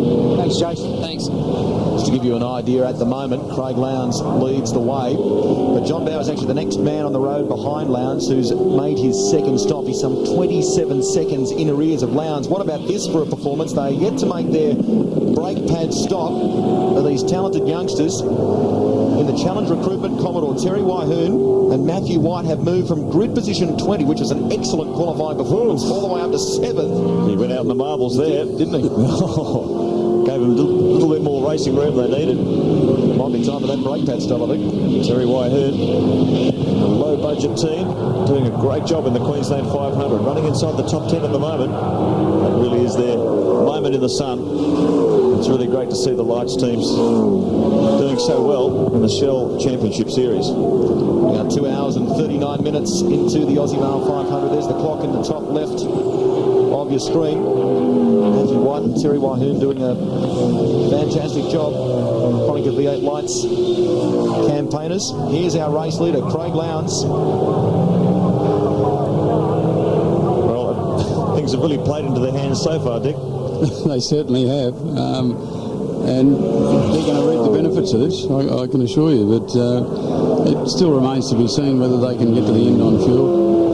Tander's cutting some quick laps back there. He's just on a 1:12.13 to Lowndes 1:12.4. But he's going to need a safety car to get himself back into contention here. He's a lot further down the road than he'd want to be. He's going to have to drive the car pretty hard if he's going to have any chance of closing this gap. Let's go to Grant Denyer. These races are always so physical. John Cleven, you've just jumped out of the car and put Rodney Forbes in, and you're telling me you're absolutely knackered. Well, not quite, but I was getting well tired. That's the warmest I've ever had to compete in, and the ventilation in the car is just not very good. So I was pretty glad to see that window come where I could come in. We were having some problems with the car. But when I was sort of there was a bunch in front, sort of the real quickie guys, and I was trying to stick with them, which was probably not the smartest move because I don't think we quite had the setup to do that. But nonetheless, it was good fun. I enjoyed it. Hasn't put you off these Aussie conditions, has it? No, not at all. It's actually quite nice to see some sunshine, but the car was a little bit oversteery near the end, so the tail of the car was wanting to come round all the time. That's what happened as I spun just at the bottom hairpin here. Just got no grip as I turned into the corner and it went round. It flat spotted a tyre. So I had to stay out for that extra couple of laps to fit in the pit stop window, otherwise I wouldn't have done sufficient laps. The tyres were right through to the canvas, so I think another lap and they'd have gone bang. All right, thank you, John. That was fun. It was really good fun. And he'll be back, of course, at Mount Panorama. Bathurst, Dick Johnson, we should thank you for joining us in the commentary box today. Hard luck, mate. That's not the way that you wanted to bow out, we know. Thanks, Rusty. Dick Johnson there. A man who won't be taking any further part of the Aussie Mail 500, unfortunately. Great to have him with us in the commentary box. At the moment, though, his second car in the Dick Johnson Shield Helix Racing team, Cameron McLean, sits in second position behind Lowndes. They still have to do that other stop. He's doing some competitive times too, a 1:12.96. It's right up with our race leader, Craig Lowndes. Lowndes is just in the box seat at the moment. We get set to take a break here at the Aussie Mail 500. We'll run through them for you. Lowndes on the road leads the way from McLean. Neil Crompton up to third. Todd Kelly in fourth. Tony Longhurst has recovered for fifth position. John Bower sixth. Stephen Richards now back at the wheel of the Kmart Commodore in seventh, and Barnes and Tander are in eighth. You see down the right-hand side of your screen how much further they are behind. 42 seconds down the road, Perkins and Ingle, Matthew White, Terry Wyhern. Outstanding job in the lights car. Baird and Wills in 11th place. Ritter and Lay, Ellery, Stokel, Faulkner, Macro, Wheel and Crick in the Falcon, and Forbes and Cleland.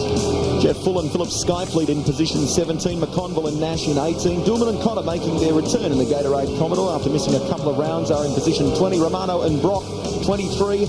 Anthony Trapp and Alan Jones 24. Derek Van Zelm and De Gostin in 25th.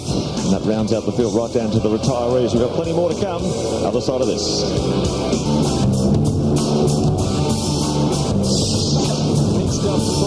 Racing, Neil Crompton handing over to Glenn Seaton. Good race position on the face of it, but not really.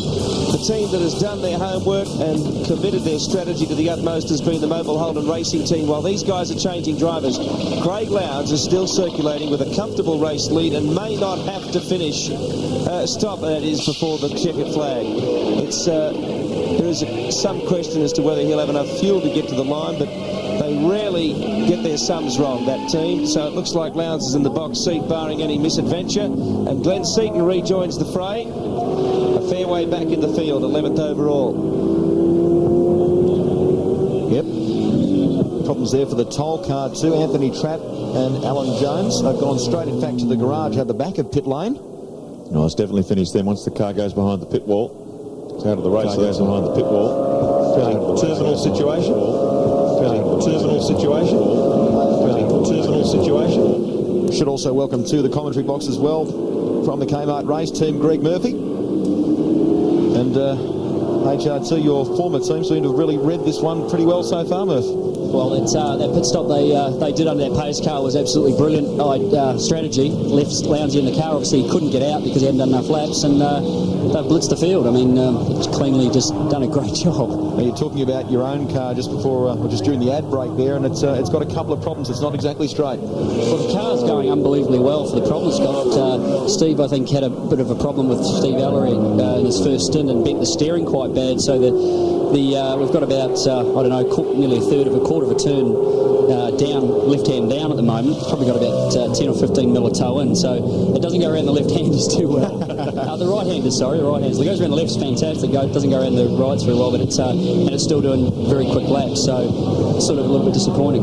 Is it making the steering heavier as well, Murph? Is it? It just under brakes, it tracks all over the road, and then also around the two fast right-handers. The wheels obviously got a lot of toe in on both sides, so it just doesn't want to go around these two corners where Steve's going now. It just push the seat up, push wide. He's pushing way wide there onto the curb. So he's losing a lot of corner speed, and it's about 4 or 5 tenths a lap. He's very wide. Still looking at that last tap around, a 112.82 for Steve, a 112.73 for Lowndes. So even with that problem, he's still getting a decent amount of speed out of it. Yeah, he's still got good speed. He's been down doing 12.1s, 12.2s, and I was out there doing sort of low 12s, 12.0 as well, and it's still going good laps. So if we had the steering right, it would have been doing 11s, no problem at all. So the car is fantastic, just bar that little problem. Your old car is this weekend in the hands of Rodney Forbes, the car that Stephen normally campaigns, is being driven by Darren Hossack, of course, and Terry Finnegan. How is the new car, aside of the moments we've just been talking about? Oh, it has been performing unbelievably well. Steve and I have been really wrapped with the car all weekend. I was a little bit disappointed yesterday in the top 10. I really thought the lap was a lot better than what it was. So we expected to be a little bit further up the field, but we knew today that the pace of the car was going to be competitive, and we just had to stay out there and do a good job. And it's just a little bit unfortunate we've had that problem, because I'm sure the car would be a lot further up the field. You've seen the way the tactics play out here, and the luck or the bad luck of the safety car can really play into your hands. Looks like Radis is just ready to get back in, so they've obviously got to do an extra stop too, which is going to put them way down the field too, by the looks of it. Yeah, well, Cameron's been trying to get maximum laps out there to fulfil his stint. Radis eager to get back in. As you can see, the Shell team's getting ready for their final stop. Craig Lowndes ideally positioned at the moment. This car is now 10 seconds behind the Holden Racing Team car, but he's just about to pit to really open the field up. Here he goes now. Yep, swings the Shell Helix forward into pit lane. Paul Radisich on standby. McLean has had a rotten year in terms of his own personal car, the Greenfield Mowers Ford, but he said he's been loving jumping into the DJR Ford. Let's go to Barry Sheen. It's, wow, I would hate to be standing in front of that thing when it stops. At least they did, I guess. Everything looks all right. Can't see any problems there. Cameron's just doing up the belts, mate. That must be the most difficult thing, looking down with a full-face helmet on, trying to make sure you bang your belt on. Yeah, everything okay? Cameron away, and they're all patting him on the back, so he's done okay. Quick seat adjustment as well for the Rat, who's a little shorter than Cam McLean. Yep, should be a final stop for the Shell team. Paul Radisich getting back into the race. And Cameron McLean getting out when the car was in second place. Be able to go through to the flag. But what all these teams behind HRT will be praying for now is that safety car to bunch the field up to give them any chance of beating the Red Barons here this afternoon. Let's get out of the pits. So here with Neil Crompton. Neil, you've just handed over to Glenn Seaton. Will Glenn bring it home from here? Yeah, I was actually quite keen to stay in the car because I was really enjoying myself, but Cito's back in the seat and he's fresh, and I think we're in reasonable shape. Are you happy with your strategy? Obviously HRT put in a great performance when they came in as soon as the pace car went out. That made them up a few positions. Are you happy with yours? Oh, I think so, Grant. It's always hard to know when you're in the hot seat as to whether or not you've got the ideal strategy, but both David and Jason are working away there on the laptops and they're fairly confident that we're in reasonable shape. It was a little frustrating early in the stint because I sort of got right up behind Bernard and I thought, this is good, we're going to get a position, and then we decided to do the pad stop, which brought me back in here, and I had to weigh it all the way back through them. The little left rear tyre just gets a little bit skatey if you push too hard, but basically the pace of the thing's pretty good. We're just looking at Glenn at work on the television at the moment. How would he be feeling, and how's the car going at this stage of the day? Well, actually it's perfect. Like, you can drive it at 10 tenths, which is what you need to be able to do in these endurance races. As to the way he's feeling, he probably feels pretty good, because usually your second stint's good. You tend not to be as hot and as sweaty, but it's hard work out there, and there's a lot of dust and debris flying, so it makes your eyes very gritty, but no, it's good fun. All right, well done. Over to you, Barry. Yeah, with Cameron McLean. Good run, Cameron? Yeah, the car was great. I just had to keep my concentration up, and my job was to come here and try and hold it in whatever position Paul gave it to me in, maybe move forward if I could. A few fell off, and mate, the car was perfect. It didn't do a thing wrong. Nice, consistent lap times. Yeah, well, that's what I've been working on the last couple of days. I was never going to do the one lap screamer, so I just tried to get myself in a rhythm and a pace and bring it home so he can go home and go on and win the thing for us. Apparently at the moment we're watching Paul Radisich inside the car. It's all right, is it? Okay, yeah, the car's fine. I mean, yeah, he'll be right. I don't need to watch him doing it. He's doing a great job. He'll peg him back, I hope, and we get a safety car. We'll be up behind him, and he'll nail him for sure. Lovely, thanks, Cam. Thanks, Barry. Look over your shoulder, Baz, because the Caltex Haviland Ford has just come in. Tony Longhurst getting out of the car and Dave Bernard getting back in for those laps that he's required to do, Mark. Yep, and then Nigel Greenway spotted that pretty early, keeping his eye on the sums. You could see the moment Bernard got out of that car that he hadn't fulfilled his minimum stint. So now he has to get back in, and he'll probably bring this home. So the Caltex Havoline Ford gets back into the race. It's amazing how you can get those sums wrong sometimes, Bert. Well, I actually probably think that they had to do 3 stops to fulfill their fuel. I reckon they were going to run out of fuel, so they had to do 3 stops. I don't know why they would have changed drivers, but definitely they would have had to do 3 because of their fuel strategy. It's obviously the Ford's it's producing a bit more grunt, and it's obviously using a bit more fuel as well, I'd say. Battle for 5th and 6th position. Stephen Richards in the Kmart Commodore, and just in behind him, the enforcer, Russell Ingall. Lap 136 of 161, the Aussie Male 500. Craig Lowndes continues to lead, 18.8 seconds up the road from his teammate Todd Kelly. Cards continue to fall the way they are at the moment. You're going to have an HRT 1-2 in the Aussie Male 500. John Bower, 93rd on the road. Garth Tander, as a result of all those pit stops, has fought his way back to 4th position. And he can go right through to finish. Stephen Richards just behind him. Russell Ingall. Craig Baird in 7th, Glenn Seaton, we just saw him rejoin. He's in 8th. Paul Radicic right behind the FDR car in 9th. Look at the enforcer having a look left and right here. Russell's having a good look in. Steve had to go to the inside there because of the corner speed down through turn 2, and Russell cuts through the inside now. So they'll run down to turn 4. Oh no, he's just slotted him behind him, but he can't get any closer than that, I don't think. Stephen will have the inside run for this middle section, or the tighter left-hander. Russell locks up that front left. Glenn Seaton currently the fastest man on the track. He's just on a 1:11.44 on lap 131. Just getting back into the car. So putting in some quick times in the FTR Falcon, but they're down the order at the moment in 8th. A lot of work to do. All this field will be praying for a safety car. And the funny way that endurance races work, you could almost imagine going right through to the finish without a safety car. You just don't know what's going to happen as each lap unfolds. You see the Commodore understeering again, Murph, the Kmart Commodore, but Stevie's doing well to hang on to it. Well, it's just these 2 corners. He's just losing so much speed. We're down about between sort of 10 and 5 kilometres down around that one corner. It's costing us around 4 to 5 tenths a second a lap, just because the velocity at the end of the straight here, where he is now, is down 6 or 7 k's on what we should be. So it all adds up. When you're in that frame of mind, you have to sort of rethink how you attack the corner. And yeah, you're looking for different lines through those through turn 1 and 2, and I found using the curb on the inside was quite a lot better. We just sort of put the weight on the outside of the car and just let it drive through the corner a little bit better. He's trying his best. Certainly is, and right now he sits in 5th position in the Kmart Commodore. Lowndes showing the way. The second of the Holden Racing Team Commodores in 2nd position. Then it's the Cat Racing Ford. John Bow in 3rd. Tander in 4th. Stephen, as we mentioned, in 5th position. Perkins in 6th. The Third Sec Ford in 7th. And Glenn Seaton back at the wheel of the FTR Ford in 8th. We go further back. Radicic, Matthew White and Wahoon doing a sensational job. This is the Aussie Male 500. Lots more to come right after this.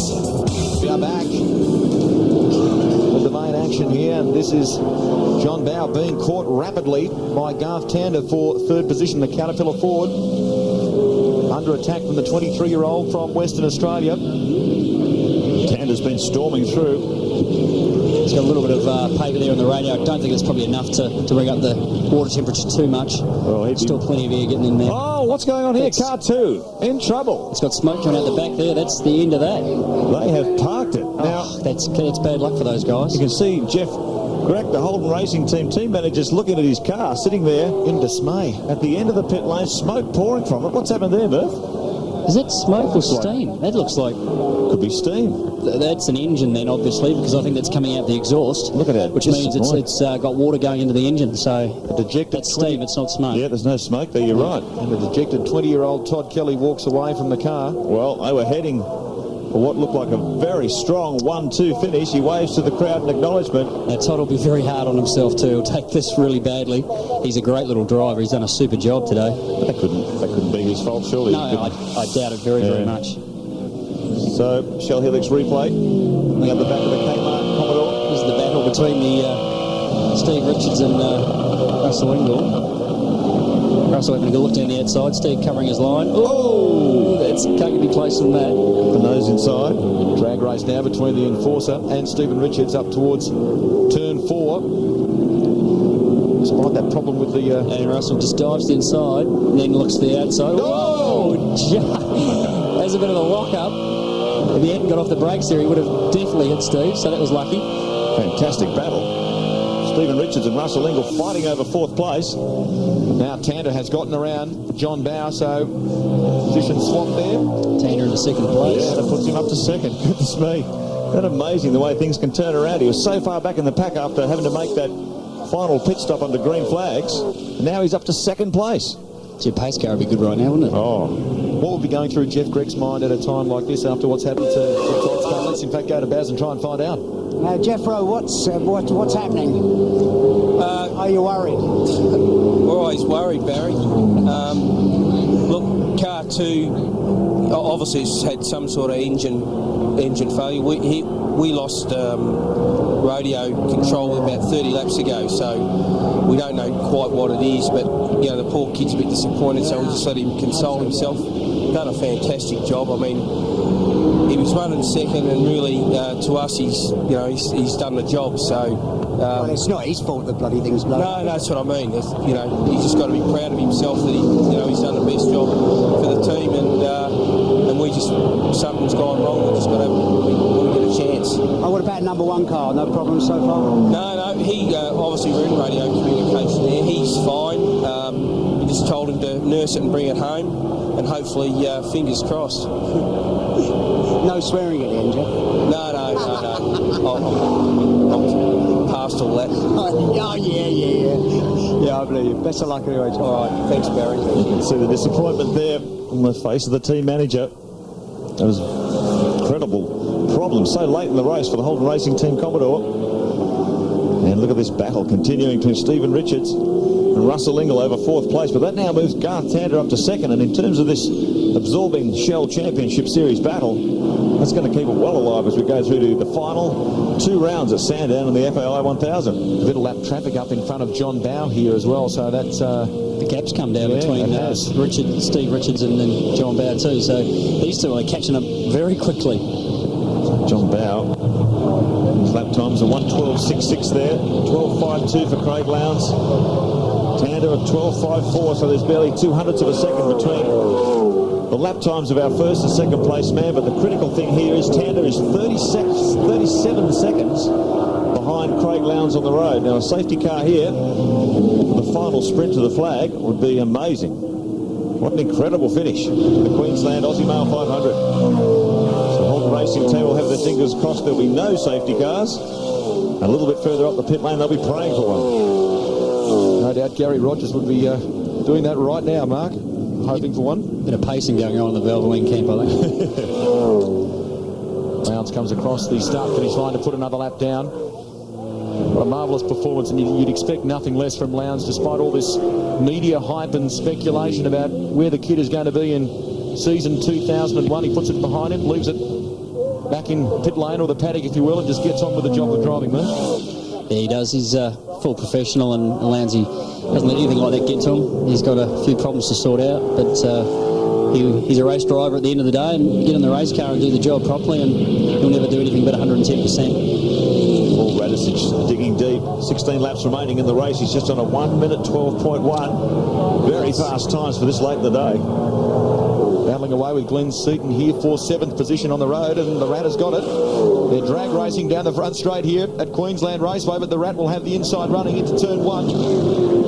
Takes 7th position away from Seaton. John Bow, meanwhile, in between the battle between Stephen Richards and Russell Ingall over 4th place. Caterpillar Fords had a quiet, very consistent run throughout the day. Find himself 3rd. Good performance from the Queensland-based team. Radisich comes under attack. Seaton wasn't going to put up with that. These 2 Fords are going to go side by side out of turn 3. I don't think Paul was expecting that one, that's for sure. Had the door nice and wide open, but Seaton came back on the attack. Let's go down to Baz. Yeah, I'm with Todd Kelly. Todd, that's really bad luck. Oh, it is. I don't actually know what happened to the car. We're obviously running very, very consistent. I think we would have done it quite easy. It's definitely no fault of the guys. They all done a fantastic job. It's just a shame that it happened to us. Did it sound expensive? I don't know. It sounded like the engine, but I won't know till the guys get back. I tried to carry on for half a lap, but I wouldn't have completed the rest of the race, so I just pulled over. Other than that, it was running all right until no temperatures going up or anything like that? Understandably, it was a little bit hot, but that could have contributed to it, but obviously we weren't in a position to slow down, so I just had to press on and hope that it would hang together. Unfortunately, it didn't. No, really bad. You've had a really great year anyway, so it can only get better. Oh, definitely. It's good training ground for Bathurst. Me and Nathan seem to join up together quite well, so we're looking forward to it. Thanks a lot. Yeah, it should be a strong combination. Holden Young Lions entry, the third of the Holden Racing Team entries at Bathurst, when Todd Kelly and Nathan Pretty team up. They've both done a very good job today. Shame they had to fall victim to mechanical failure. They've certainly held their heads high in the absolute pinnacle of competition in Australian motorsport. They do a good job at Mount Panorama in November. Awesome battle going on between John Bowe, Stephen Richards and Russell Ingall, 3rd, 4th and 5th on the road at the moment. And Stephen Richards is only 0.4 of a second in behind John Bowe. Russell Ingall right on the tail of Stephen Richards. That battle's been going on for quite some time now. We're watching Paul Radisich after Glenn Seaton. Radisich in 8th, Seaton in 7th position in the Aussie Male 500. What goes through a driver's mind at a time like this, Murph? Talk us through what Steve would be thinking. Here are these three here, and this is for 3rd place. Really, this is a pretty important thing to get onto the podium here. So you know what Russell's like, you know what he's thinking. Mad as a meat axe. Bowie, well, who knows what he's thinking. I know what Richo's thinking. He's thinking get this thing to the finish. But also, he's trying to get around those two corners, and it's really, really struggling to do that and get a good pace through those two turns. He's losing a lot of time, and that's making him have to obviously cover Russell, who's behind him, and also try and still get John. And we know what John's like trying to get past. He's unbelievable. Well, he's doing a good job at the moment, JB. And so too is Stephen Richards. Richards managed to dive down the inside of him. Russell Ingall, the enforcer, can't come with him. They're the positions on the road at the moment. Lowndes and Skate, Tander in 2nd. Bowe has been relegated one further back. Stephen Richards moves to 3rd. Ingall fighting away with Bowie. Seaton in 7th position and Radisich in 8th. Yeah, I can see Greg Murphy's pretty disappointed about that overtaking manoeuvre. Shocked. Longhurst and Bernard in 9th, Ritter and Leyrand at the top 10, all the way down to Full and Skyfleet in 16th place. To go further back, Rod Nash and McConville in 17th. There's still lots more to unfold as we head to the end of the Aussie Male 500. Back with more in a moment.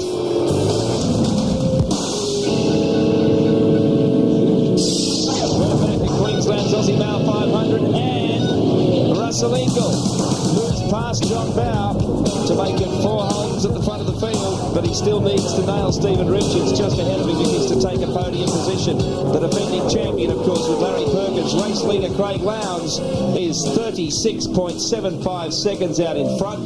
It's been a masterful performance, and it will take a safety car from here on in the remaining 7 laps to give their rivals a chance. Now, Greg Murphy, we don't want to scare you at all, but if you cast your mind back to this time last year, it was you that was at the wheel of the Kmart Commodore, or the Wins Commodore as it was back then. Yes, and there was about 5 laps to go, and I think we ran out of brakes going into the last corner, so I can guarantee that's not going to happen this time. Pretty enthralling battle going on nonetheless for 3rd position. Stephen Richards holds it at the moment. The enforcer, Russell Ingall, all over the back of him. Yeah, well, this is where Steve's got the problem, just losing from corner speeds. That wasn't too bad. It's the second one that's you're having to back off and look at the corner speed. Russell pulls in there, and then he'll try and fire down the inside of Steve, who'll come across and cover him. Look in the mirror, where's he going? Steve and Russell are pretty good friends, and they won't want to hit each other, but who knows? You see that crooked steering wheel angle quite clearly. No, you can see how low the left hand is. Yeah. And you sort of under brakes, it actually goes worse because the stopping performance of the car is unbelievable, but it's not quite as good as it is when it's straight. Craig Lowndes still 37, almost 38 seconds in front of Tander and Bargwana. Oh, Paul Wheel out of the car, the K&J Thermal Falcon. Seen a few dejected faces around Queensland Raceway today. Here's another one. Oh, they were doing a great job. Those were fantastic. I reckon it was great that Paul let Cricky drive the case and qualifying and do the top 10. I mean, that really is.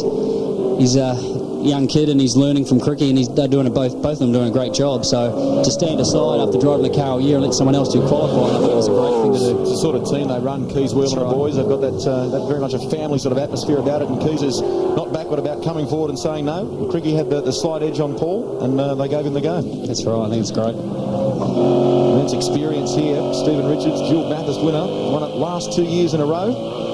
Last year in the Wins Commodore with Greg Murphy, who's with us here in the commentary box. The year before with Jason Bright in the Pertec Ford. Russell, a multiple winner on the mountain as well with LP. They've actually closed the gap, these two, to Garth Tander. It's come down a little bit too, so they're not far behind him. He's travelling around about half a second lap slower at the moment. There he is. That's a good shot. You can get an idea there of how big the gap is between them. And Garth, who sweeps into the left-hander, this horseshoe section that we talk about, turn 4 and 5. Get up around 160k an hour through here and move up through the gearbox from second to third. Gap now 2.4 seconds. It was last time around. Let's see if they've managed to close the gap on Tander. It's done a 1:12.69. These guys are travelling much faster than that. Russell taking about half a second off him there. If he touches him, I'll go down there and smack him myself. Come across the start finish line. Let's check the gap. It's 2.5, so they're maintaining it at the moment. Tander's just got about a 2.5 second buffer over these two. It's a tremendous battle for third place. Gibson Motorsport team just missing out on the podium. Less than 2 laps to go. They had a brake problem. Took them off the podium. Let's hope the same fate doesn't befall you this year, Murph. Do you guys have to talk about that? These two have managed to pull clear of John Bow, though, haven't they? Yeah, Bowie's obviously had a few problems there, a bit of a tyre problem or something maybe, and he's slipped back, which is good for us. Yep. Well, it's just incredible. The strength and reliability of the V8 Supercar, a well-prepared one, that they can continue to battle at this level so late in the race, Greg. This place is extremely hard on brakes. I mean, we'd have to be doing a brake pad change regardless if it was compulsory or not. So they are, I mean, the amount of reliability, obviously, Prime Racing had a problem down there before, which is doesn't hardly ever happen. So you can see the toe in there on the car going down the straight there is quite considerable. As they come across the start-finish line, this time there will be 4 laps remaining in the Aussie Mail 500. Stephen Richards sits in third. You can see the enforcer there, up to around 230 kilometres an hour they get at the end of the straight there. The enforcer in fourth, Stephen Richards in third. Here is Craig Lowndes. Just checking our point situation at the moment. If they finish the way they are, Scaife will be on 1,296 points. Tander will be on 1107. So the championship's still alive going into Sandown. But the HRT looking pretty commanding at the moment. Tander is getting a little sideways on the exit of turn 3 there. As we count down towards the finish, he'd be hearing absolutely everything in that car, I would imagine. Yeah, well, you know, this is the position they were in last year as well, and Garth's doing a great job. I'm sure he's too professional now to be worried about those little things, but you know, you're really wanting the end of the race to come now. You're probably over it by this stage. The last few laps don't seem to come fast enough. That piece of paper's still stuck in there, but it's obviously not causing them any problems. The water temper of the car is still pretty much the same. So Steve and Russell go past another car, complete another lap with only a few to go. I'm getting a bit anxious here, boys. They might let you go, in fact, because you're on course for a podium position at the moment, so you might have to duck downstairs very shortly. Yeah. So, Greg Murphy, thanks for joining us, mate, and best of luck. Hope you're on the podium at the end there, mate. Cheers. Given a great race, Greg Murphy and Stephen Richards still hard at it in the Aussie Mail 500. Let's have a look at this Shell Helix replay. Super Cheap Autos car loops it at turn 3. But I think he managed to stay out of trouble. Time running out, 36.3 seconds the gap between first and second. His car 35, the Tim Lay Greg Ritter car. Further down the order, position 9 at the moment in car 35. These two youngsters, Ritter last year's Formula Ford champion, and Tim Lay, who's spent the bulk of the season in Formula Holden, has had a bit of an up and down year, but did very well in the Winton round of the championship. Ironically, his dad runs a Ford dealership in Orange. Tim's at the wheel of a Holden. Apparently the Ford boys in Orange have been giving him a wind-up about that. But he's loving his time, though, with the Valvoline Cummins team. Down the back straight, time running out for our race leader, Craig Lowndes. He's only got a couple more to go. Simon Wills at the wheel of the Pertec Falcon. Not sure if they got their driver strategy wrong there in the Stone Brothers team, but they came in for a driver change very late in the race. Simon is back at the wheel of the Ford there. So that was costly. The reigning and newly crowned Formula Holden champion, backing up last year's victory. Youngster from New Zealand who is hopeful of stepping up to V8 Supercar racing next season. What about this for a story? The Challenge recruitment team, Terry Wyhern and Matthew White. Looks like Wyhern's still at the wheel of that car in 11th position. Yep. Started out of grid position 20. That's the car that, it gets very sideways coming through the midsection. Maybe the tyre's getting a bit second-hand by now. This is the car that Matthew used to good effect in the Konica V8 Light Series this year to finish second. It's the ex-Larry Perkins Russell Ingall car. Bathurst winner, in fact, from 1997. Still doing the goods a few years down the track. 2 laps remaining for our race leader, Craig Lowndes. Dave Bernard sits in 8th position in the Caltex Haviland Ford. Despite that, Mark, it's been quite a good debut for him in the Shell Championship Series. Stunning in terms of his pace in qualifying and practice. High pressure situation. I don't think they got the strategy quite right today. Well, no one got the strategy as good as these guys. They just blitzed them. Fantastic calling Lowndes in as soon as that safety car came out. Got him, left him in the car. There was no driver change to do. Despite all the hullabaloo about this man, his relationship with the Holden Racing team and where he's going in 2001, he's certainly done the business for them today. A 26-year-old who grew up in Melbourne, these days resides in Brisbane, splits his time between here and testing duties with the Holden Racing team. He is on his way home, Craig Lowndes, and on course to take out the Aussie Male 500. Last season he finished in 3rd position with Cameron McConville.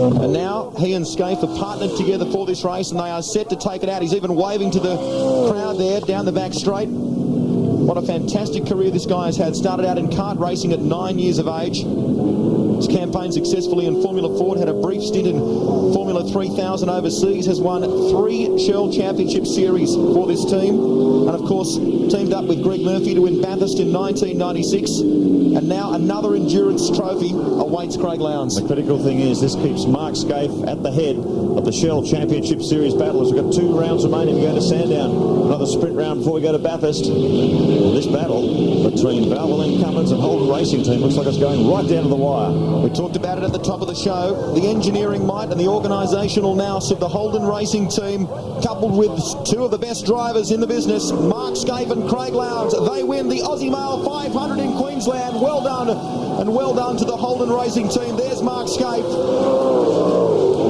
helping his bid in terms of winning the 2000 Shell Championship Series. Fantastic performance, Jeff Gregg. Just getting a warning there not to do any post-race burnouts for the fans. But a marvellous performance. Here's Garth Tander. He's hanging on to 2nd position. Stephen Richards there in 3rd. And the Enforcer are battling all the way to the finish line. A marvellous performance for the minor placings on the podium. Tander and Bargwana, 2 years in a row. They have finished in 2nd position. Stephen Richards finishes in 3rd with Greg Murphy. And after the horrors of last year for the Wins Racing team, the Kmart Commodore is on the podium. Gee, they have an exceptional record when it comes to endurance races, that team. An outstanding result. And Radicic got Seaton there on the line, just on the line. So Radicic moving through to 5th position. What a story that's been as well. Dropping back to 31st after that stop-go penalty and recovering for 6th position. Sensational effort. There's the Rad from New Zealand. A fantastic fight back. But the man of the moment is Craig Lowndes. He has taken out the Aussie Male 500 along with co-driver Mark Scaife. There he is, a 26-year-old, teaming up with a 33-year-old. That's a much-needed endurance race win for Mark Scaife as well. Keep in mind he won the Adelaide 500 this year, but prior to that it had been a long time between drinks for Scaife. And so too for Lowndes in terms of endurance race wins. The Aussie Male 500 is theirs in 2000. Let's go to Baz. Way to go, Scaife. Just unbelievable, Baz. I mean, today was one of those real team strategy races, and we were being held up by the Valvoline car, and as it turned out, we were going to bring Craig in at that time. He hadn't done enough laps, and we've come in and got a safety car. I mean, that's how it is, but the car was fantastic, unbelievably good. Yeah. Winning all these races can't just be luck, can it? Well, it can't just be luck, but I mean, the car consistently, I mean, Craig did an 11.6 on the second last lap, so it's a pretty good toy. Yeah. So you look quite happy? Well, I am quite happy. I mean, it's obviously fantastic for the championship, but just unbelievably good. I better go and find my mate. Right. Done, well done. Yep, that tells a story, doesn't it? Mark Scaife delighted, and there is Lowndes greeting the crowd. He throws his arms around the team. There's Scaife. A wonderful, wonderful result for the Holden Racing team. And it really has been a team effort when you consider the tactics in this race and how they approached it. There's Craig's wife, Natalie, coming to congratulate him as well. He throws his arm around her. That's terrific. Winners in the Aussie Male 500 in 2000, Craig Lowndes and Mark Scaife.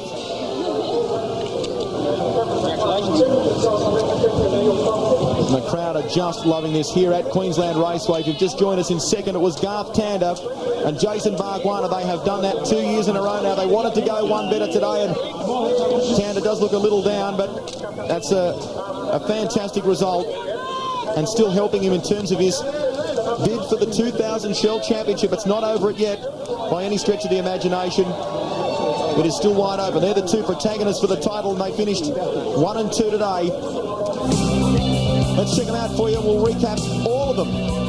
In the Aussie Male 500, Lowndes and Scaife, your winner, or winners. Tander and Bargwanna in second. Richards and Murphy will get on the podium as well in the Kmart Commodore. Last year's winners, Larry Perkins and Russell Ingall fourth, Bowen Richards fifth, Radicic and McLean, what a marvellous fight back for sixth, Seaton and Crompton seventh, and Tony Longhurst and Dave Bernard, well, it wasn't their day, but they finished in 8th position. Ritter and Lay bring the second of the Valvoline Cummins Commodores home in 9th position. Baird and Wills in 10th. We go further back through the field.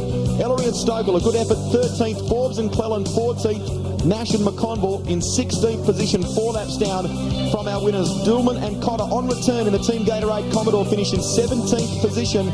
Romano and Jamie Brock, despite their offs today, took 21st position in the Aussie Male 500. Kelly and Pretty-Well, we saw what happened to them. Some engine dramas, very unexpected and a disappointment for them. We go right back through the field. Tyler Mecklem and Mick Donoher, the last of those on the road, but there are the retirements in this one. Gee, it was a big one for retirements. The Johnsons, Larkham and Brabham, and early in the piece, Morris and Schwantz. We will come back to wrap it all up on the other side of this, the podium presentations and all the celebrations in just a few moments.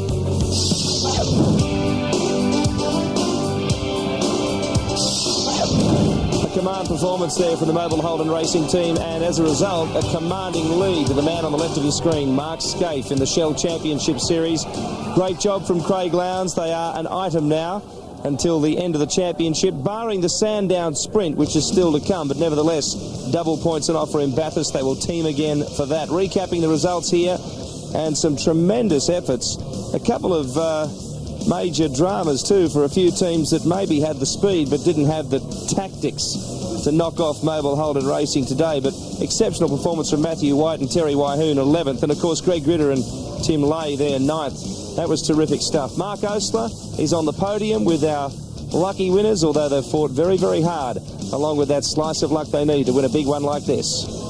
Yes, the Aussie Male 500 really turned it on. Lots of action on the track and in the pits, and ultimately superior strategy and speed proving the winner on the day. Right now I'd like to introduce the Managing Director of Aussie Male, Justin Mill, to make the presentations to our winners. In third place today, well, the tactics didn't quite work out for them, and had slightly bent steering too, but a good effort too. They're on the podium. Put your hands together for Stephen Richards and Greg Murphy.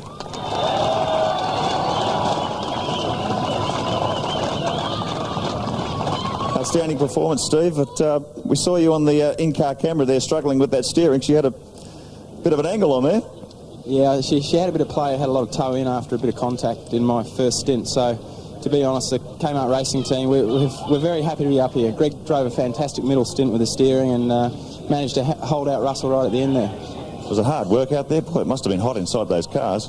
It was unbelievably hot, actually. It's probably as hot as I've had, including Adelaide, so it was tough out there, but all thanks to Kmart and Holden and Castrol. Nice to be back on the podium, Murph. I know you were heading for the podium last time until those brakes let you down 2 laps from home. It's nice to be up here this time. Yeah, it's great. Steve did 2 fantastic stints. The guys again in the pit lane, awesome pit stops, and you know we're on the podium, which counts for the most. So we're pretty happy. And once again, the Ford Challenge faded here. We've got 3 Holden teams up on the podium. Maybe strategy, what didn't work out today? No, well, I mean, I think there's a few that had to do an extra stop. Us guys here, we all did 2 stops and then drove them to the limit, and you know we're here. So I think deserved everybody a great job to the guys who won. Craig and Mark, and then Garth and Bargs did a great job. Put your hands together, folks. Greg Murphy and Stephen Richards, 3rd place in the Kmart Racing Commodore. And I'm sure they're going to be a force to be reckoned with when we get to Mount Panorama in November. In 2nd place today, well, they were 2nd last year, and the pitch strategy and the pace car didn't quite work in their favour today, but they're still here. A great effort from Jason Bargwanna and Garth Tander. Come over here, boys. Geez, Bargs, you were working away there. Looked like you're having a ton of fun. The car was obviously fast, but ultimately pit strategy, and boy, having to pit under that without the safety car there, that cost you a lot of time. Yeah, no, we certainly learnt something today about pit strategy. I mean, we certainly had the car to do the job. A bit disappointing in the end to get in the 2nd place trophy again, but look, the guys did a great job. The stops were fantastic. The car is just superb, and yeah, I can't wait for Bathurst. Yeah, it should be a good race. You guys very evenly matched in terms of your lap times. Yeah, I think all weekend there's like a 1/10 of a second between us, so that's what it takes to win these races, and hopefully Bathurst we can do it. Got to cheer up, mate. You look a bit down there. Garth, come through. The little fella's done an outstanding job for you. Got in 2nd place, and that's kept the championship battle alive coming into Sandown, so that can't be a bad thing. Yeah, obviously it would have been nice to win, and that's what we came here to do, but 2nd's not too bad. I've still got a bag load of points. Scafey, I think we're just talking about it, he got 16 points, so it's not all bad. The guys, like Barg said, did a great job. The stops were lightning fast, no problems.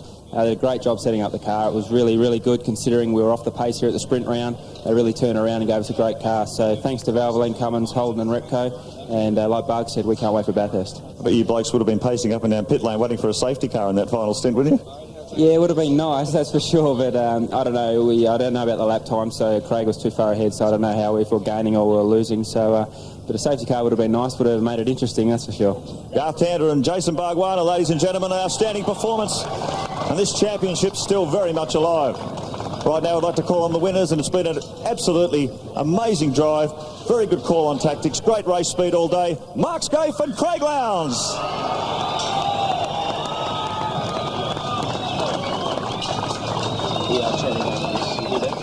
Come over here, Scafey. Well, what a day. We spoke earlier in the morning, he said there's probably 5 or 6 teams out there that can give us a run for our money, but you just blitzed them. Well, I mean, really, to the guys, I mean, this weekend the car, we concentrated really hard on trying to make the car a good race car, and I think you could see there, Lowndes did 11.6 on the 2nd last lap, so it's a pretty good gadget. It's a great race package. And tell me, when you ran the 2nd car out to 69, 70 laps, that's a remarkable fuel economy as well. Well, look, obviously the fuel economy is something that we've been working on, and we've worked on it all year. And you know, for Bathurst, that's the sort of thing that obviously wins races there. So you know, we're obviously very excited about it because it's in terms of the championship, it couldn't have been better for us. No, I won't say you can taste the champagne yet. You don't want to put the mockers on you. Probably got 2 rounds remaining in the championship. This is a thriller. Sandown is absolutely going to be critical, isn't it? Yeah, we'll probably be a bit of a desperate man there, I reckon. But no, we'll be into it and see what happens. I mean, Sandown's a place our cars have always gone really well at, Mark. So. Hopefully we can go there and hopefully get a reasonable result. Okay, well done. We'll get your co-driver in here, Craig. You did a mega stint there toward the end. Obviously plenty of support from the Queenslanders, but a great drive. The team did an outstanding job. Well, they did. I think after Friday, the car was, both Mark and I are very happy with the consistency of the car, the speed of the car, and really, although it may not have had the speed for qualifying, but it definitely had it for the race. The guys changed their strategy as the race went on. We did call a good stops, thanks to the guys. Mobile, Holden and Bridgestone really did a great job. And my wife, Nat, for supporting me. It's obviously fantastic. It's a great feeling to come back here from last year where we sort of struggled with pace to have a really dominating car. And it was just fantastic. It was a team effort, and we did it on the day. I think you two are going to be an awesome combination come November at the Mount Panorama. Well, we hope so. Obviously, we're looking forward to that. The team and myself and Mark are very keen, obviously, to try and clinch the title before we go there, and really be great for us as a team to go there and really get our heads together and try and win it. Obviously, last year we went there just to finish 4th or higher, and now if we can get that out of the way, we'd love to go there as a dominant combination. We've got 3 cars there. It's going to be a bit of hard work on the guys, but I'm sure they can do it. Holden Racing Team on top. Put your hands together, folks. The Queensland Aussie Male 500 winners, Craig Lowndes and Mike Scaife. Well, as strong as they are and as quick as they are, you have to hand it to this team for maintaining not only their tactical structure but their composure in the face of all the rumours that have surrounded this team in the last few weeks and where Craig Lowndes will go next year. Certainly it would be a little ironic perhaps if the last thing Lowndes does with this team is help Mark Scaife win the championship. However, it will be typically professional performance of Craig if he manages to achieve that. The celebration's well earned, and Barry Sheen, it is somewhat ironic, I guess, with all the speculation that surrounded Craig, that he's going to help Scaife win this championship, perhaps. Well, yeah, there's no doubt about that. You know, the whole point about it is they can say what they like about HRT. It can't just be lucky that they keep winning these races. Do you understand? You know, they're a really professional effort. You know, you take Jeff Grech, you know, he's rushing backwards and forwards. He's on the ball the whole time with both cars and that. And, you know, that's the way you win races. You know, it's a sad thing, you know, people make mistakes, etc., but they are just consistently brilliant. Well, one of the other guys on that podium there who's driven for the team, Greg Murphy, said a little earlier in this program, it is not luck. It is management and strategy and a great team effort. We'll be back with more after this.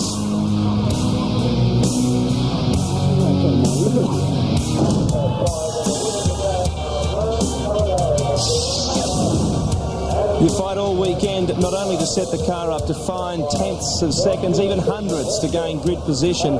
And of course, in pit lane, you can lose the bulk of that in one poor stop. And that is, to an extent, the story of the Queensland Aussie Male 500 and, in fact, the Shell Championship. As we look at the points now, Scaife by 189 from Tander. Bearing in mind there are another 120 points maximum available at Sandown and 240 at Bathurst for the FAI 1000. So it is still open, Barry Sheen. However, Noble Holden Racing Team are in good shape. Well, it does look pretty good for them, but you never know what's going to happen. This thing is so competitive now, you know, that they can go to Sandown, blow the thing up, and then all of a sudden lose 200 points, and it's back, you know, Tander's back into the shot again. You know, it's but whatever you say, I mean, the racing in this series now is quite incredible. It's so hard, and it really is the best series in the world. Maintenance is such an important thing in this race, and we have two guys now who I'm sure have a few stories to tell, not just from the cockpit as well. Firstly, Paul Radicic, a marvellous drive. The start of your race was absolutely incredible. After a stop-go penalty that was he's copping a bit of stick now, I might tell you, off camera from the podium position. Gentlemen who are just parading past on a track, you might be able to hear them in the background. They're all saying, smile, smile. Anyway, where were we, Paul? Stop-go penalty for a start. I don't think you were too keen on that. Well, I think we were pretty hard done by that. I believe I didn't move, but hey, that's the rules, and you've got to abide by the decision, and I paid the penalty for it. But great comeback, and to get up to second at the stop, and you know, for us, the last stop didn't quite pay off. Were you happy tactically with the race? I mean, Dick was up there with us for a while discussing it. I know a few of the other teams seem to make big blues. Yeah, sure. I mean, yeah, we were happy. We were just hoping that we would get a yellow towards the end. It didn't come. It's as simple as that. And you know, other than that, the race went. Other than the jump start, the race was fine. Car went well, and very pleased.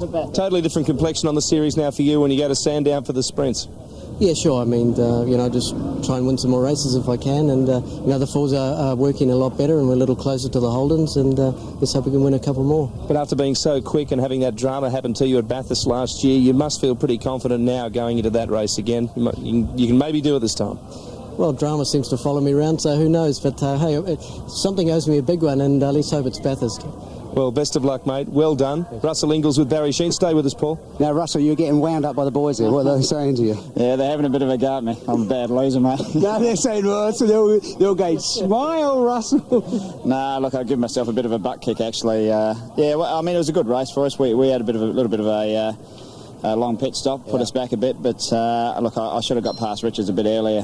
We had enough pace on board, I think, to give Tander a good run, and I was ginning around, and I should have nailed Richards earlier. So why didn't you then? Yeah, mate, I don't know. I got bad memories from this track. It cost you a few bob last time, didn't it? You're not kidding. I felt some eyes watching me too. They always do when it gets in that situation. So, mate, if I copped another fine, my wife wouldn't like not going for a holiday this year. What about Sandown?